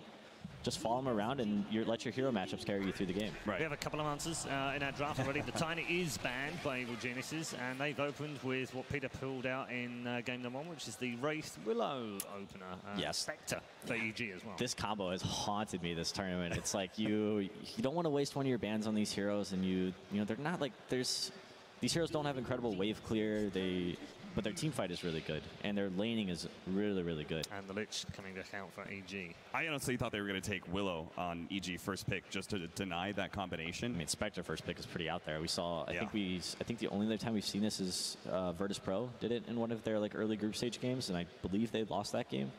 It was there was an immediate response of an Undying, which PSG didn't go for, but the Wraith King Willow is nothing to. Do you think it was blocking LGD from picking the hero? Are they scared that LGD were just going to first do it? They went for it last pick last time, and I feel like they would do it. Maybe they would move up the priority a little bit. I feel like Spectre can be picked in the second phase on like 15 or 17 because he doesn't really have a ton of counters. But even in the last draft, they waited to pick it until 22. I'm surprised EG pushed up the priority on that hero that much. But this Wraith King Willow, it puts a lot of pressure on your draft, because not only do you have to think about heroes that are good for the game, you also have to think about heroes that can just deal with this lane. And there's really not that many heroes that can have success here. Like we've seen a lot of Ursas, which is banned, Weavers, which is banned, Silencer, which is also banned. He's done decently well as like a backup for some carry, but I don't know if Spectre Lich can really hold up to that lane. It's, when that Wraith King stun comes out and the Willow Brood follows, does Spectre get away without having to use a salve at least? In the group stages, they used an Ursa in the offlane to combat that. Yeah, Ursa. And it was Arteezy that actually moved out there. Exactly. With it as well, Ursa just smacks around Wraith King, and to the point where like he doesn't want to go in. And Ursa's also just pretty tanky in lane, so he's just not afraid. And then going into the mid game, you also have to worry about this Willow being able to just play inside your jungle all the time. Like, you want to be able to have some ways to deal with that Willow. Otherwise, she plays aggressively into you and either gets pickoffs or she ruins like your smoke ganks and all those timings. Yeah, it's like also against this Willow hero, like your favorite heroes to pick are like Earthshaker and Earth Spirit, these heroes with these like vector stuns, right? But they're so bad in lane, right? Like, and you need something to help you get to deal with this lane, and those heroes just don't do it. Like, you want to pick like Undying or Treant Protector or maybe Elder Titan or something like this anti-melee kind of guy, but you're just not that happy. So if Evil Geniuses... Sorry, have you still got this love affair with Undying? I know he's one of your favorite heroes. But he's one of yours. You seem to be playing him a lot recently. Like about a few months ago, I remember you saying to me, I've just discovered how easy it is to play this thing and how good it is. He can be pretty good. He can be pretty good. But we saw in that last game, like if you're not ahead and you're not able to actually win these team fights, the hero feels pretty underwhelming. And I liked it in the last game for EG, but they were just lacking like solid lockdown. Yeah, right? It's been used a lot against the Wraith King, though, hasn't it? Yeah, it's very good against Wraith King. Like, you just spam Decay in lane and you click him, but you still need a good core matchup because we played an Undying up against the Wraith King Willow, and sure, I was running around spamming Decay on the Wraith King, and he was kind of running around, but he's got this range stun that he would eventually just like land on my carry, and then Willow would just be laning against my carry, and Willow's strong in her own sense. Yeah. Well, one of those heroes is going to be banned away that you mentioned earlier, the Earthshaker. I feel like Pugna is also very strong versus Dark Willow. Wow. Warlock, huh? I'm very confused by that pick. Well, you were saying something about like how with the Earthshaker, like it's not the best laner, but you're presuming Evil Geniuses are going to run like a very, very oppressive offlane, right? Terrorblade's banned. They're going to pick a hard carry here, I think. Oh, yeah? Yeah. There's no Spectre. There's no Terrorblade. There's still PL. Yep. There's... I don't know. It's like if you pick this Warlock here out the phase on 15, and then it kind of allows you to pick whatever you want for the lane, because Warlock's just going to heal them through this like Lich harass, right? My one concern is that I feel like Lich, as a hero, he denies creeps, and I feel like that's the biggest weakness to a Warlock lane, because realistically, if you're laning up against a Warlock, he's just going to heal the core, and the core is going to hit creeps. And if you can just win that CS matchup, like I'm big fans of like Treant Protector and Magnus and these heroes with high attack damage that can just win the CS war, because Warlock's not going to be putting a lot of harass into that lane. He just wants to like watch his carry farm, and he wants the enemy team to click his carry and for him to just like sit there and heal him. This is a super early couple of core picks, Regi. They're not renowned for this. These early pickups, aren't they? Oh yeah, the Mirana is. I mean, the Spectre first pick, I definitely did not see that coming. The Mirana out the phase, it can actually lane decently well against the Wraith King Willow. I think that's probably their goal here. Is you just stay at far range, you have the leap if things get dicey, and I mean throughout the game, like you have some, it's just a good hero. The Moonlight Shadow is such a maybe not underrated thing anymore, but yeah, there's that hard carry option. I'd like the Luna. It's this hero has been forgotten this tournament. Yes. But the thing about this hero, he has natural farming ability, and he farms faster than like any carries, right? If there's not like a Battle Fury carry in the game, Luna is going to outfarm them. They've now picked two heroes that were only played twice apiece during the group stage, and neither of them won. That's both the Warlock and the Luna. So the important thing with this hero then is to be able to make sure that you win the laning phase, but also don't lose any map control. That way you have the space for the Luna to be able to accelerate. You want to have control of your Ancients, maybe even farm the enemy Ancients as well. It's been the counter to Lich, right? Like Lich brings back all the waves onto your side of the map, and Luna just wants to go push. Yep. And something you've been talking about is like, hey, this Spectre Lich, like, the Wraith King and Dark Willow, who wants to lane against it? You're kind of implying Spectre Lich is likely to go to the off lane, and now I feel like Spectre, whether you're in the off lane or the safe lane, either lane looks pretty rough right now. Yeah. That's probably their laner to go up against the Wraith King Willow, and I guess they're most likely going to pick Crit's hero here last. Sumail playing the Mirana? Yeah, I would think so. You'd imagine it's Necro with S4 and Spectre with Arteezy. Definitely. Well, they could do Necro mid and pot him in a side lane, but I think that you probably just want to put Necro in a side lane here. Yeah. In fact, actually looking back through that group stage, S4 did play that Mirana twice, as well as Sumail playing it twice, so they've got a little bit of flex there. Yeah, so heroes to look out for this last pick for LGD. Mirana can lane up against the Huskar. Necrophos can lane up against the Broodmother. Alchemist is unbanned, but And potentially no still one plays potentially the still Meepo. picked. I don't think any of these teams are playing Meepo. I think that I would worry about maybe like a Dragonite hero, something that lanes really well up against Mirana. Mirana just kind of wants to right-click and bully the enemy heroes with her right-click damage, and Dragonite with the base armor and regen with Dragon's Blood just doesn't give a care at all.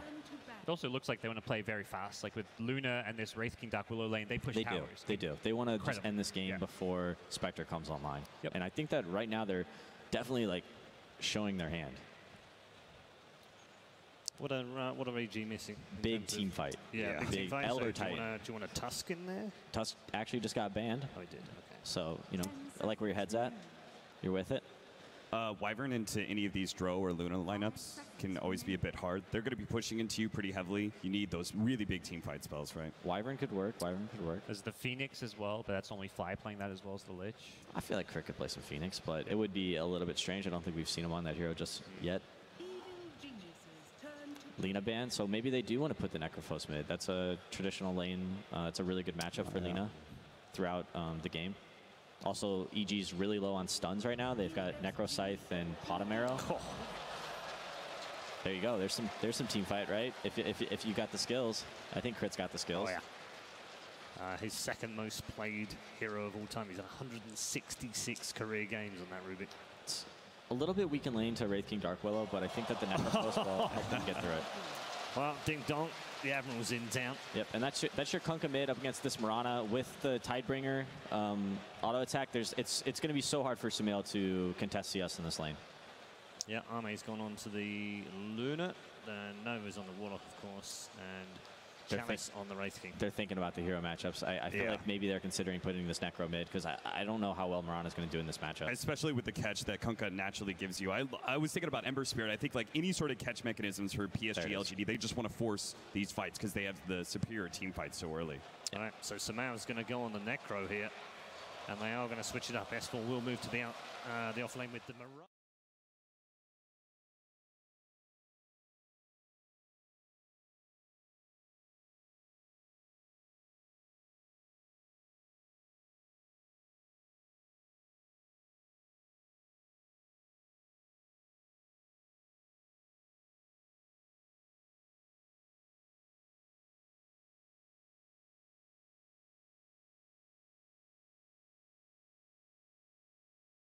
To make the grand final, let's head into game number 2 with Lyrical and Trent. In the words of the coach, you draft some heroes, you play some Dota. One's done, now to start the other. Trent, what do you think about that draft? It sounds so simple, doesn't it? Just pick the heroes and play. How hard can it be? But I don't know, some heroes, they seem to really have a rise when it comes to TI, and I feel like Luna is one of them. You know, she makes these random appearances, sometimes the replacement for the Gyrocopter.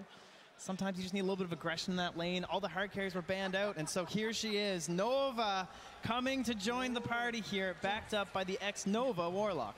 It's going to be a beautiful thing to watch, I feel like, in this game number 2. Like the panel was saying, EG backs up against the rope. They need to win this if they want to keep their TI hopes alive and push it to a game number 3.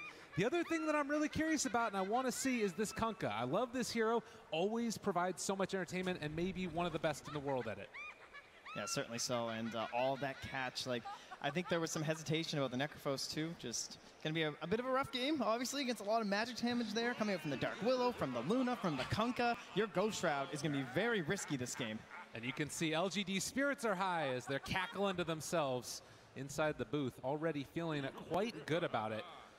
But it does sort of bring up a lot of questions here now. Last game, we saw the Spectre just sort of take over eventually. EG saying, all right, we're done with that mess. We're just going to take it first overall.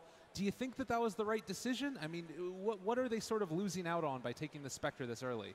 We've seen a couple teams attempt it, going for this first phase Spectre throughout TI, and some of them have won their games. It just seems that, like, even if you know this hero's coming, if you think you can beat out the timing, a lot of teams have thought that. Be it a first pick Spectre or a late pick Spectre, they seem to think, okay, we can push, we can beat the Spectre, but every time that Spectre seems to battle on back. They do have one of the better heroes in the game for keeping that pressure going, as we're going to see the bounty runes traded off to a piece for each team. In the Kunkka, you talk about the X marks the spot, you TP back home, you can just keep a push going that otherwise might not have been able to conclude. Yeah, sustain from that, sustain from the Warlock, heavy team fight coming in with that ultimate when you need it. And all it takes is one fight. Much like Terrorblade, a hero Ame loves, Luna can do the exact same thing. take a Here in rack the on an top instant. lane, you see that they're set up trying to find a kill, and wisely Fly is not going to be the one that runs into him. Yeah, going to go for the TP. Back to the wave in time for RTZ. So that means his TP is being used already. No switching lanes for the Spectre.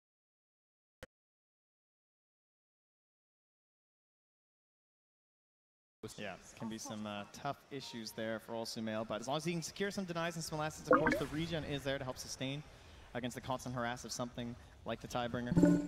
I think the bottom lane also going to be very interesting, of course, as we have this game. One of these heroes that also tends to show up big at TI. Oh, a couple denies there, Sumail. Doing and crunching the अरे नहीं voice channel है. So done, get those death ball stacks. Voice channel में add होता है उसके Dota group के. The Rubik, much like the Earthshaker, need a very good partner in lane to make it work.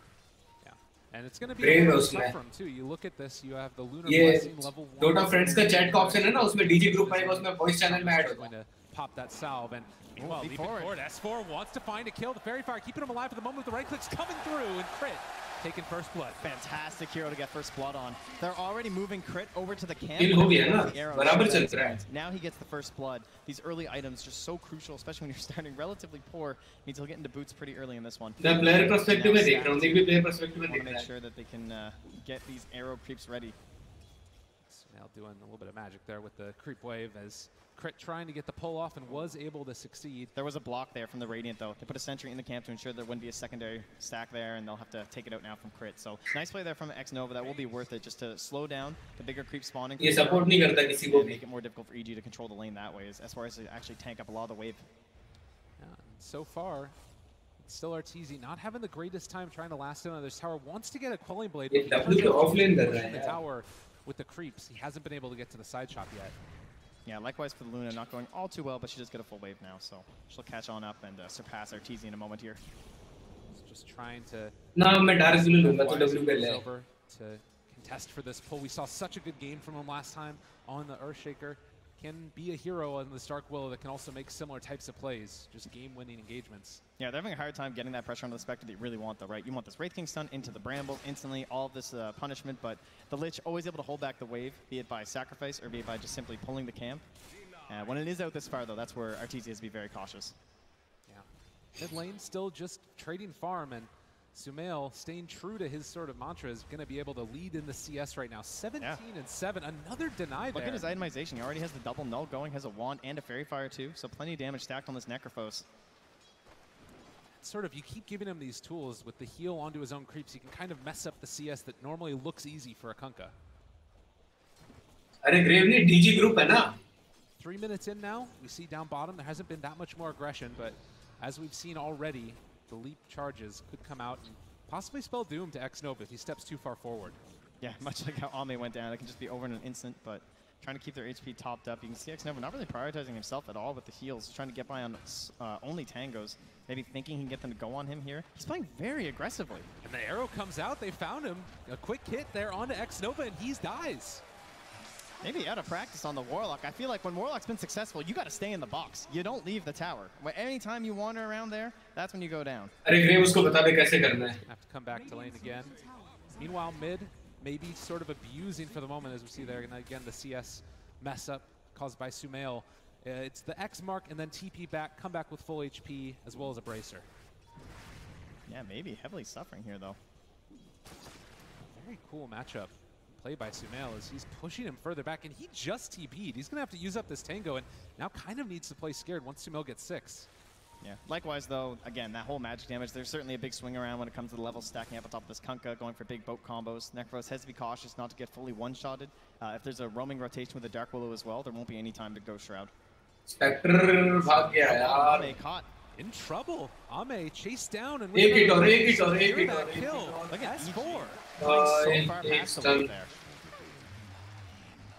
S4 has been involved in all of the kills down Red below. King के This साथ. has been a hell of a game for him so far. Stun up in the top. FY wanting to make something in return. They have the Brambles. They're rooted. The Cursed Crown is going to connect. And RTZ. Stun मार, back हो, साल था. LGD, they try and dodge away. He gets through the trees and able to escape. Nice use of the dagger there from RTZ, but now they move on to Fly, but those मेरी बात long सुनता cooldowns ही है. for the Dark Willow will mean there won't be any follow-up left for the Bramble Maze. And Dark Willow's just coming online too at level 3. You really want that first kill. Chalice turned around on as RTZ is just going to lay into him. The punch. अगर तू pro match में उसका move they can keep playing predict कर सकते हैं, मतलब तेरे को वो hero खेलना आता है. Whenever there is a creep wave underneath that tower, is FY going to try and go for this pull and get the creep wave into a favorable position? Yeah, RTZ just surviving with these raindrops though. Trying to counter some of this constant aggression. चालू कर देना अभी. Meanwhile, in the mid lane, the scythe threat is there Game from चालू कर Sumail, they. so maybe just gonna have to try and buy the sign here before he gets his own 6, and that means he's gonna be zoned away from this catapult.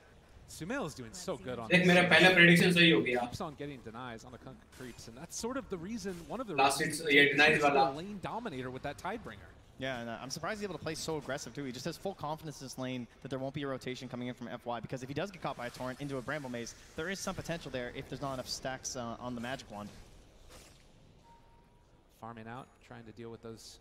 अब की बार मरेगा. अब की बार पक्का मरेगा Spectre. 6.5 minutes in, it's been relatively quiet with the exception of that bottom lane. A couple of dives here and there that haven't amounted to other kills. Oh, Crit coming through here with a great war in the mid lane. They know they want to pressure onto Sumail, but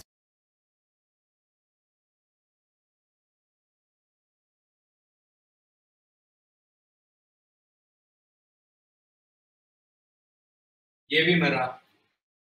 निकरो गया.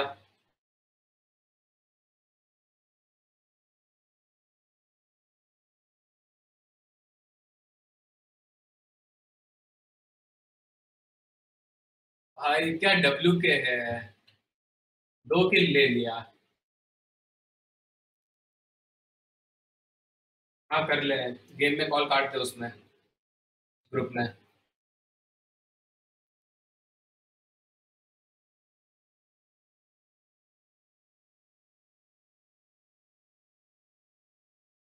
Cut गया ना. कहाँ से कटता है यार.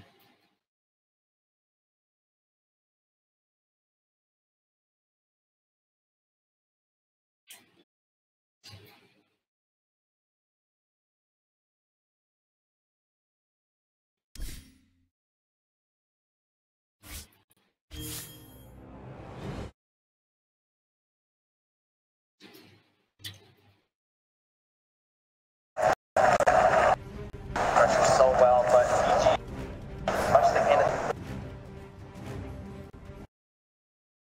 this pressure so well, but EG, they will try and put as much as they can in the mid lane too. Xnova here just to soak up this experience as much as possible.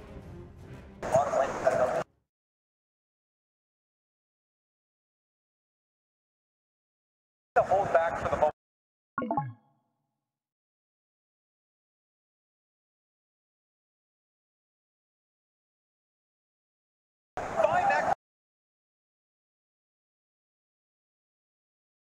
W के इसमें ये जा रहा है spirit vessel.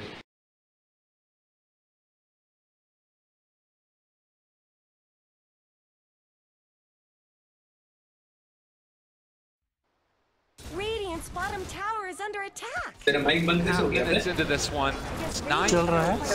We get closer and closer to the level 6s. आ गया, grave आ गया. Huge ultimates in this game. Oh, Grave आ गया. ग्रेव डार्क व्हील को गेम देख रहा होगा. Pressure into this tower. Xnova makes the rotation over. Base perspective में. Side stop. तो फिर क्या डार्क व्हील खेलेगा? Coming through, they get to the shrine, living through it. Chalice shows up. Buddy, they throw out the Wraithfire Blast. He's low on mana, and now Mirana in trouble. Does have another lead for the first round next. Can they find S4? They're going to split up for the moment. And the Lips should secure the retreat as, well, the Haunt comes in as well. A little bit of a messy engagement as they throw the stun onto one and trying to find this kill onto Xnova. RTZ very deep and didn't secure anything with that Haunt. Be a little bit cautious there. That's why holding that bedlam, even level 1, a very scary skill to run into. They'll miss the mark.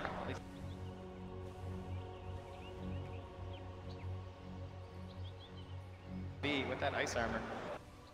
He is very, very willing to go in right now and need to be a little bit aware of any potential movements. I mean, Ame is not even in the bottom lane right now. They know that Eclipse is on cooldown, and so they're feeling confident chasing forward for Chalice, who is going to get pummeled into the dust. Dies, no reincarnation that time. Xnova with the upheaval. S4 is walking into this. The Bedlam needs to leap away. That magical damage, incredibly hard to deal with, and now Crit able to steal it away from him. Luna's a big pickup, taking that Bedlam. This is pretty dangerous. There's no core rotations that can come here for LGD. FY. He might escape, but they saw that upheaval. And there's no TP back here for X-Nova. Time mid lane, Sumail. They get hit by the Torrent. They drop down the ship as well. The Tidebringer isn't enough damage. Sumail gets the Ghost Shroud. Able to live through.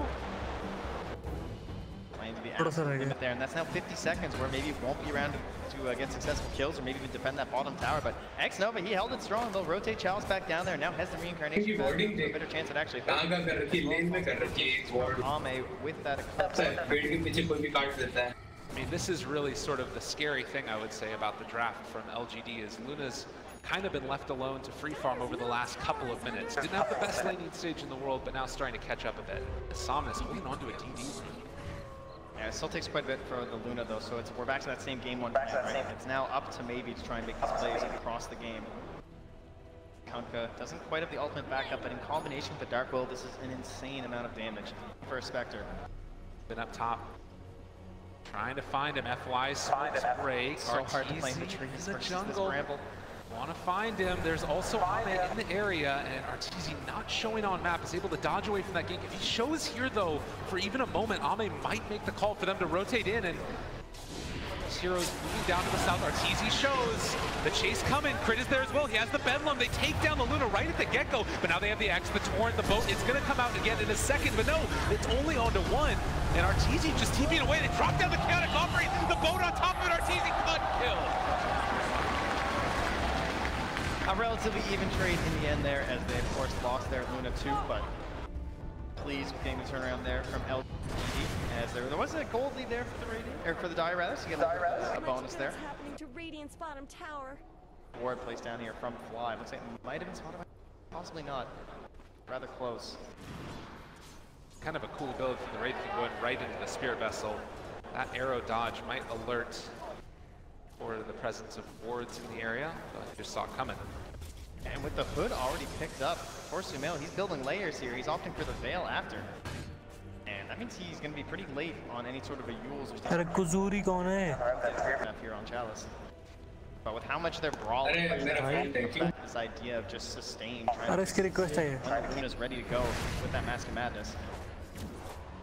How quickly can she come online? Nice scan here from EG. They'll spot out the fact that maybe they're looking up top, looking for Arteezy in the trees. I mean, this is such a scary time to be playing. 4 points in X means that any initiation is going to have a Torn boat follow-up. And then on top of that, he's been able just for that extra. Farm up. The Shadow Realm, Chalice is there. Moonlight Shadow. She walking forward.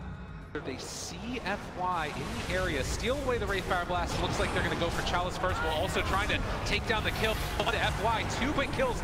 Could be a win here for them as they also commit the haunt. The Ghost Ship to try and secure their retreat, but Arteezy on the backside takes down Ame, left completely alone, and now Chalice in his second life is looking like he might end up falling. EG making the plays with a 2,000 gold lead. Yeah, great abuse of the Warlock cooldown there. No one did pressure in deep like this. They're going to try and go for something here off the Torrent, but no boat able to follow up. No other heroes, so no real problem there for EG. Yeah. Good use of that forward vision that was placed down from Fly earlier on. Looks like they have a much more well-planned out game strategy in the first half of the game. Felt like EG couldn't really find that forward vision to get any good smoke. Them who are pressuring deeper into enemy territory. Both of the cores LGD feeling like they're just having a rough game. Only 200 gold ahead of this Luna. Both of them below all the other cores in the game. Based upon this play, it does feel like make that space for LGD. Spirit vessel बन गया इसलिए blink जा रहा है. Survive. There's in the jungle. The boat is going to land. The Bedlam on top of that Spectre. They try and turn it, but it's not going to happen quickly enough. They might be able to bring down Chalice. Not both buff. नहीं मार पाया. Him alive. The chase for more Crit. Trying to run. Is he living? He actually survives. And now Crit gets hit with the Tidebreaker. 2 down. A save with the urn coming in there. Chalice able to keep himself up. मर जा तो GG था इस बार. It's only 1,000 gold lead. Very tenuous game number 2. Yeah, EG will have pressure in the mid lane too with that catapult, will be forced to deny their own mid tower. But at the very least, that means they won't be going over the side of LGD as S4 secures one for themselves, the catapult of his own on the bottom half of the map. And now Moonlight Shadow available in case there's any more of this aggression from LGD. They have the Warlock ulti, the Chaotic Offering ready to go if they need it. Harder for EG to actually push through, and look, playing like Crit last game, I feel like, or rather last night, FY just camping himself in enemy territory, looking for these full pickoffs. Somnus though, the big Tidebringer, there's the follow-up afterwards with the Torrent connects. Can they find the kill? Another Tidebringer shot? No, it's not going to be there though, he's in this. There, he walked in. Able to find him. There. He does force a lot of rotations down there. If that means it's buying time for RTZ, it might be worth it. They need to get the Spectre going. The other two are far ahead of him on their team. And you got to imagine that now you're going to be playing a lot Spectre ka farm dekh with that Shadow Blade reveal on the Kunkka. And the problem now is that they have kitna low hai. they just pressure into this bottom tower. Haunt will be up, but you're still not quite ready to fight. In fact, RTZ is definitely involved in these. He's going straight for that. उतना देर से solo farming कर रहा है फिर भी कितना low है. But ठीक तो है low है. But we often see that the boat run back very strong backplate. अभी तक मेरे ख्याल से top में होना चाहिए था. Bring in Crit. जूते हैं तो सही. The fight. और blade बना दे. Offering down, Ame living, but not long enough. The boat's going to be there, but they can't kill off Sumail. I don't think so, at least for now. They have the upheaval onto several. They throw out the Terrorize, not bad with the Starstorm follow-up. They take him down very low and are going to be able to find a kill. FY almost dead. RTZ also falling. So already 3 dead for LGD, and EG trying to take this one. They chase down Somnus, a double kill for S4, and now last but not least is the Wraith King. This time the fight is just much better executed coming from EGD. LGD, yeah, Ame, he's just stuck up front. He dies way too quickly. Garakov isn't there in time for the save. You lose all of your damage of your Luna, and then S4 coming through finds the arrow on the Dark Willow, slows her up during that Shadow Realm. They don't get any big combination with Terrorize, Brambles, Bedlam. You can just see almost more than double the damage in that fight. Wasn't really and kill ले सकते हो कोई बात नहीं लेकिन last hit मत लो. Farm that got on Ame. This hero he's gonna he throws out the Bedlam, see if he can kill off Fly, but no luck at all. They उसे मारना confirm था. उसे अबे actually उसे मारना जरूरी था. वो इसको ना doubt में नहीं रख सकते थे कि मरे ना मरे तो इसलिए जरूरी था वो. You can just keep focusing down Ame during these fights. They're going to have some real problems. They don't have that true save unless you're going to drop the Chaotic Offering right away there. Felt like it was just a bit too late for Nexon over that time. And also using the Chaotic Offering. Fight right now for LGD, and EG going to be trying to take advantage of that, farming across the entire map. Zexnova smoked out, Chalice and Somnus possibly looking for a kill here onto Crit. Tasty treat as there's going to be the X. Torrent, it connects, the Wraith Fire Blast follow-up, and they get themselves a kill. This game there is definitely a stronger easy picks है one by one. One versus one में कुंका एकदम पूरा OP है. Pit and all that overall damage from easy pick है. Feels very strong for LGD if they can get a good hold of this part of the map. जब तक BKB नहीं बनाओगे कुंका से बचने का कोई उपाय नहीं. Draw a big line from Crit. He seems to think there's going to be a wraparound onto Sumail, so he'll retreat back, and it's pretty correct. Like Shadow to scout this. As the Batmaners are coming up, they know there's going to be heroes here. For that initiation, Chalice, they have the Reaper's sight just to hold them in place for the moment until the Bramble Maze is actually able to turn it though, and they take down S4. Maybe thinking just there, but not enough damage in time. There's a challenge. The reincarnation. Immediately going to be rewarded, but a big kill for them, taking down that Mirana, while Ame going to try and farm out EG's side of the map, realizes no Ancients here, try and steal away. No. Only the Mask Madness, not just team game में ना Dark Willow तो जाके बचाया वहाँ पे साला हमारी team में से support होता तो भाग ही जाता लोग. More dice there, but another great steal there from Crit. Himself the Bedlam. He had a great Willow game yesterday. It looks like he might have another one today. Already playing it. To get towards that Yule Scepter. As we've seen, RTZ being a lot more involved in this fight. He's falling a little bit behind the Luna now. Luna रोकनी बहुत जरूरी है. Still maybe, and sitting top of the net worth. RCZ needs fights too, because he's gone for this Blade Mail build. He doesn't have a farm acceleration item like the Luna does with the Mask of Madness. So the less they're fighting to the side of EG, the slower he's going to be pacing. But at the same time, they obviously can only really fight with the Psyche up in a double and Sumail. And Sumail, because of the way he started out, by trying to dominate the lane with the double nulls, he goes in towards the Veil. Then he feels like he needs the Hood because there is this ridiculous amount of magic damage from the side of LGD.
Have to commit the scythe almost sometimes.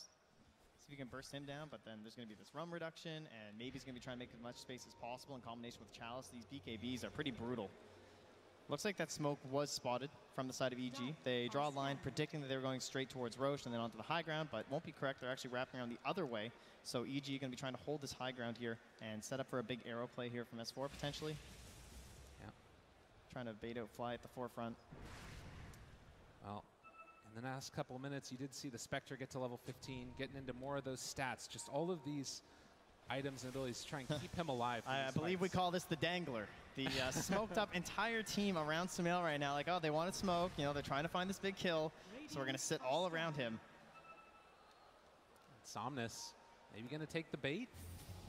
He's just going to go for the X play and then immediately afterwards into pushing out the creep wave. But they have maybe found another Ame. Realize trouble's a-coming. They're trying to chase. They have some leaps. Lockdown problems again for EG. They don't have these really guaranteed stuns. No real long initiation for him.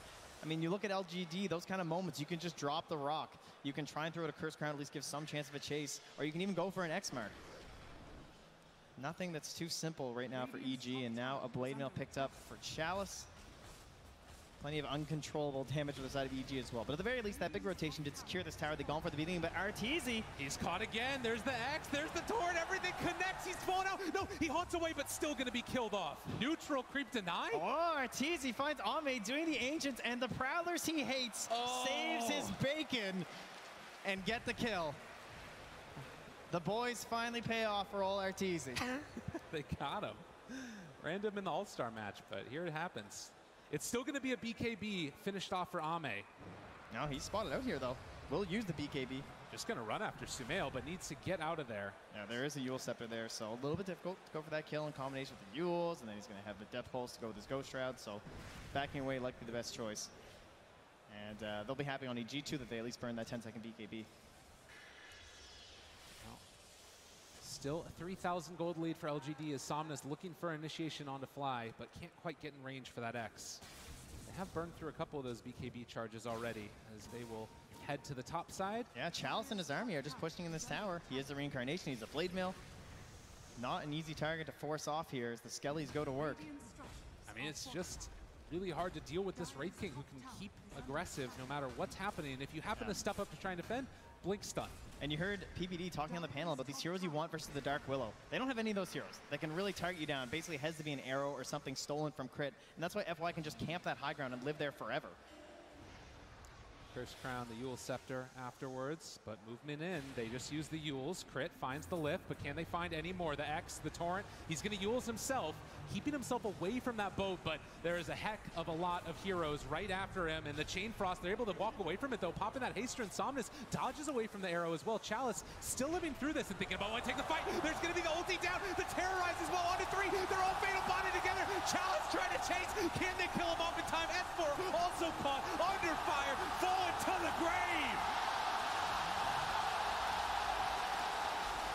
That was such a dangerous fight for EG. The second that Chain Frost dissipated, they lose out on the big edge on that fight. Chalice, the one in the forefront, pressing forward. This is what they want, deeper in. And they find the Torrent. They found their man, a double kill for Somnus. They're all in the grave right now as the tier 3 tower is going to be assaulted.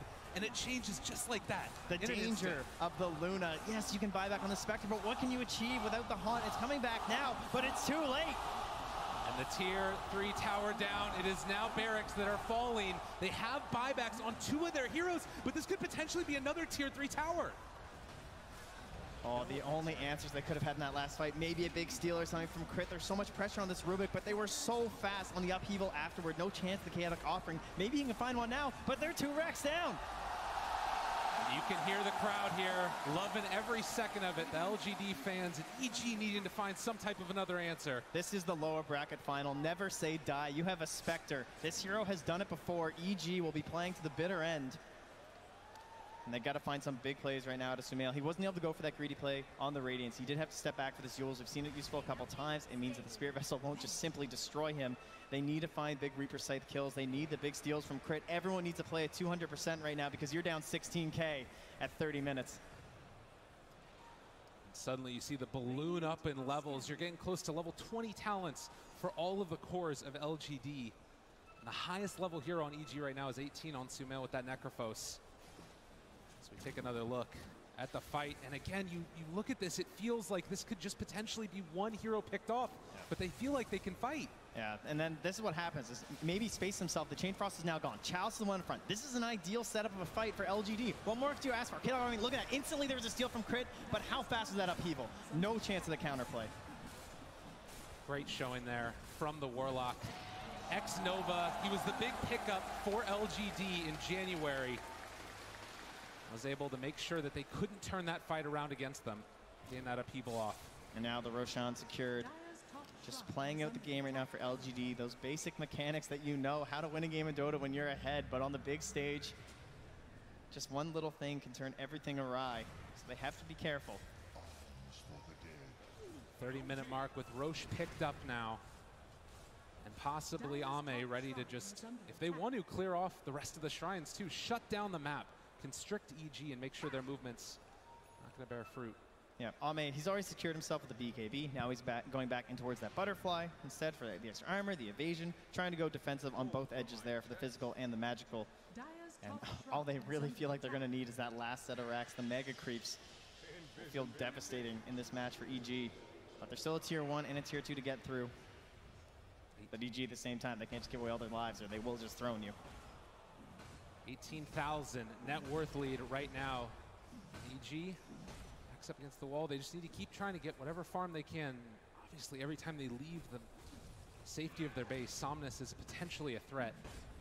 Yeah, Somnus is, he's trying to threaten there with the Invis rune and everything, but there is a Observer and Sentry placed down here from EG, so they're not coming out to fight. They want the best battleground possible. They have really good vision in the area. They're moving in. Spectre, Haunt available and ready to go in this fight if they so desire to take it. The jump forward, the find onto Sumail. Gotta be careful, the Spirit Vessel is already on top of him. Chalice, still 2 more charges. They got the D ward as well, so they have to place up another ward now. Crit trying to get as much vision as possible. With that tower down, they've lost their opportunity on the high ground. They're gonna pull back. Chalice walks forward yet again. The terrorize is out. It's there. The fear, the catch. Is it going to be the kill? They take him down. Sumail, no buyback for 65 seconds. Crit wanting to turn this. He throws back the Wraith Fire Blast. Chain Frost bouncing around a little bit, but Arteezy, he went for Ame, couldn't find him. S4 trying to leap away, but he's only going back to the fountain. LGD smell blood. They're going in, maybe pressing forward. And they find themselves the kill. FY able to take himself another. Fly lifted up in the air by the Torrent. EG, last heroes left alive. It's a blade mail from Arteezy trying to stem the bleeding, but it's not happening. Another in the grave. EG all out of focus, in trouble, and inside their base. This is looking like it's going to be it as Sumail, last one alive for the team, dead again. And LGD are moving on to the grand finals.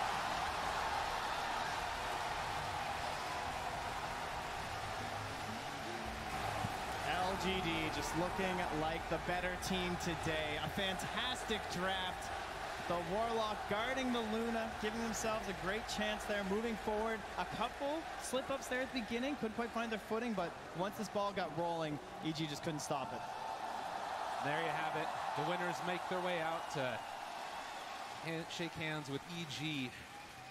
What a fantastic run by them, though. I mean, coming into this tournament, amazing they even gained the respect of being one of the top contenders here with such a short formation time. Feeling the love from the crowd. Absolutely fabulous story for both of these organizations and a top 3 finish with EG. But that does mean LGD have a date with Destiny in the grand finals. So we head back to our panel. Thank you very much, gentlemen. There we have it. We have our 2 finalists, and PSG.LGD move on to the grand finals of the International. A clean 2-0 sweep for PSG.LGD as they take down Evil Geniuses and stop that miraculous run. Winter, let's focus on game 2 first. Obviously, we just wrapped up that one. PSG.LGD seemed to be in control. Yeah, and it was really, really great that they were able to win with the Spectre in the first game. And second game, they were facing up against the Spectre. They knew what heroes to pick. They were really good against the Spectre. They played really well against him. They had really good team fights, and they were able to pull out ahead throughout the game. Yeah, March, I mean, Spectre seems to have kind of risen in terms of priority with the last few matches, given how strong that hero is. Spectre had really good success in this tournament. However, that hero has a flaw in the laning phase against like Wraith King and Dark Willow, and then I don't think EG was able to address that issue, and that's why LGD could have so much impact in the mid game. Sin, I mean, PSG.LGD, a lot of people expected them to go through the upper bracket all the way. They've still made it to the end. Do you think that they're up for the task as they move on to the grand finals? Yeah, I think so. The series against OG was incredibly close, so I'm expecting this to be a close finals as well, but I think LGD has gained some valuable experience. And something from the second game of the series that I think is going to be really important going into the finals is that LGD rediscovered a couple of heroes. When you go into best of 5s, you need to sometimes get creative, have a bit of a bigger repertoire, and picking up this Warlock and Luna that I think we haven't even seen on the main stage from any team in any game. They pick them together, they win a key game, and that might be the thing that gives them a bit of an edge going up against OG later. Let's talk about those heroes in specific and also in general, the strategy you talked about. I mean, do you think this is something that PSG.LGD has always had prepared, or is this something that they just discovered in the past day? I think when you're in these positions and you start learning more and more about specific heroes and pairings, you just end up trying to counter them with an old idea you can rediscover. All right, well, let's hear from the winners themselves. They're moving on to the grand finals. It's Casey with Chalice. And joining us as well is Helen to help out with the translation. Congratulations, Chalice. 2 dominating games in this series. How did those feel for you? This is your first time playing at TI. 非常恭喜2盘就是很有实力的局。你是第一次打 TI， 你现在感觉如何呢？说实话跟平时打那些比赛差不太多吧。To be honest, it's about the same as other tournaments. Just another day playing Dota. 就是跟平时打 Dota 一样。没有，跟平时打比赛一样吧。Not just every day with the tournament. Interesting. The crowd has been going nuts for you guys. How do you feel about the fan support here at TI, and what do you want to say to the fans watching? 感觉这个场馆就是你的主场，那么多粉丝帮你加油，有什么想跟粉丝说的吗？也没什么特别的吧，就谢谢呗。Thank you. Grand finals coming up next. You're facing OG. This is a bit of a rematch. Any lessons from group stage that you're going to be bringing with you, do you think? 准备就要去打总决赛了，这也是一个复仇战嘛。有没有在小组赛准备了一些事情，就是之前学到的，要带进这场总决赛呢？其实我也不是很清楚啊。昨天他们商量战术跟讨论 BP 的时候，我一不小心睡着了。Actually, I don't really know. When they talked about strategy yesterday, I fell asleep. Well, it's working for you, so I would say keep sleeping. Congratulations, and we will see you in the grand finals. 非常恭喜，然后我们也会在总决赛见到你。谢谢。Back to you guys. Thank you, Casey, and thank you, Chalice. Of course, now has to go get ready for another match, but let's focus on the match that was just played on stage. We talked a little bit about the new picks coming out, and then on the other end as well, I mean, Evil Geniuses, they seemed to adapt a bit as they were going through the lower bracket, but it faltered off as they tried to take the Spectre themselves in the second game. Yeah, I want to go to what Sin mentioned earlier, like rediscovering the heroes, and there's something that I feel that has in common between the heroes that picked in the last 2 games. They have been focusing more on team fight. I mean, we've been through this discussion before that teams have understood how to play the laning phase, so it becomes less important to pick like a very strong dominating laner when you understood how to play the lanes, and so you can go for maybe more team fights. You draw the lanes, maybe you go 50-50, but because you have better team fight later on, you're going to be able to control the later parts of the game. Yeah, March, this is something we talked a lot about in terms of the kind of growing differences in meta between the upper bracket, lower bracket, and particularly the focus on the laning phase. What is your take now that obviously the brackets have finalized into a grand final? What was that last match? Was that a mix between the two, or would you say it was PSG.LGD showing just which meta was superior? Talking about the meta, I feel like also the roles in the offlane is changing a bit, where before you would put him on the more like a carry position, even if it's an offlaner. But from what I've seen, the successful teams such as OG and this LGD is that last game, Race King was playing like a carry, but he was going for the upgraded Urn, which was very impactful in the mid game against heroes like Necrophos. On the other hand, where Seth played Enigma, I'm not exactly sure which team he was playing against, but he went like Vanguard, Crimson Guard, Pipe, and all these kind of tanky items for the mid game team fight.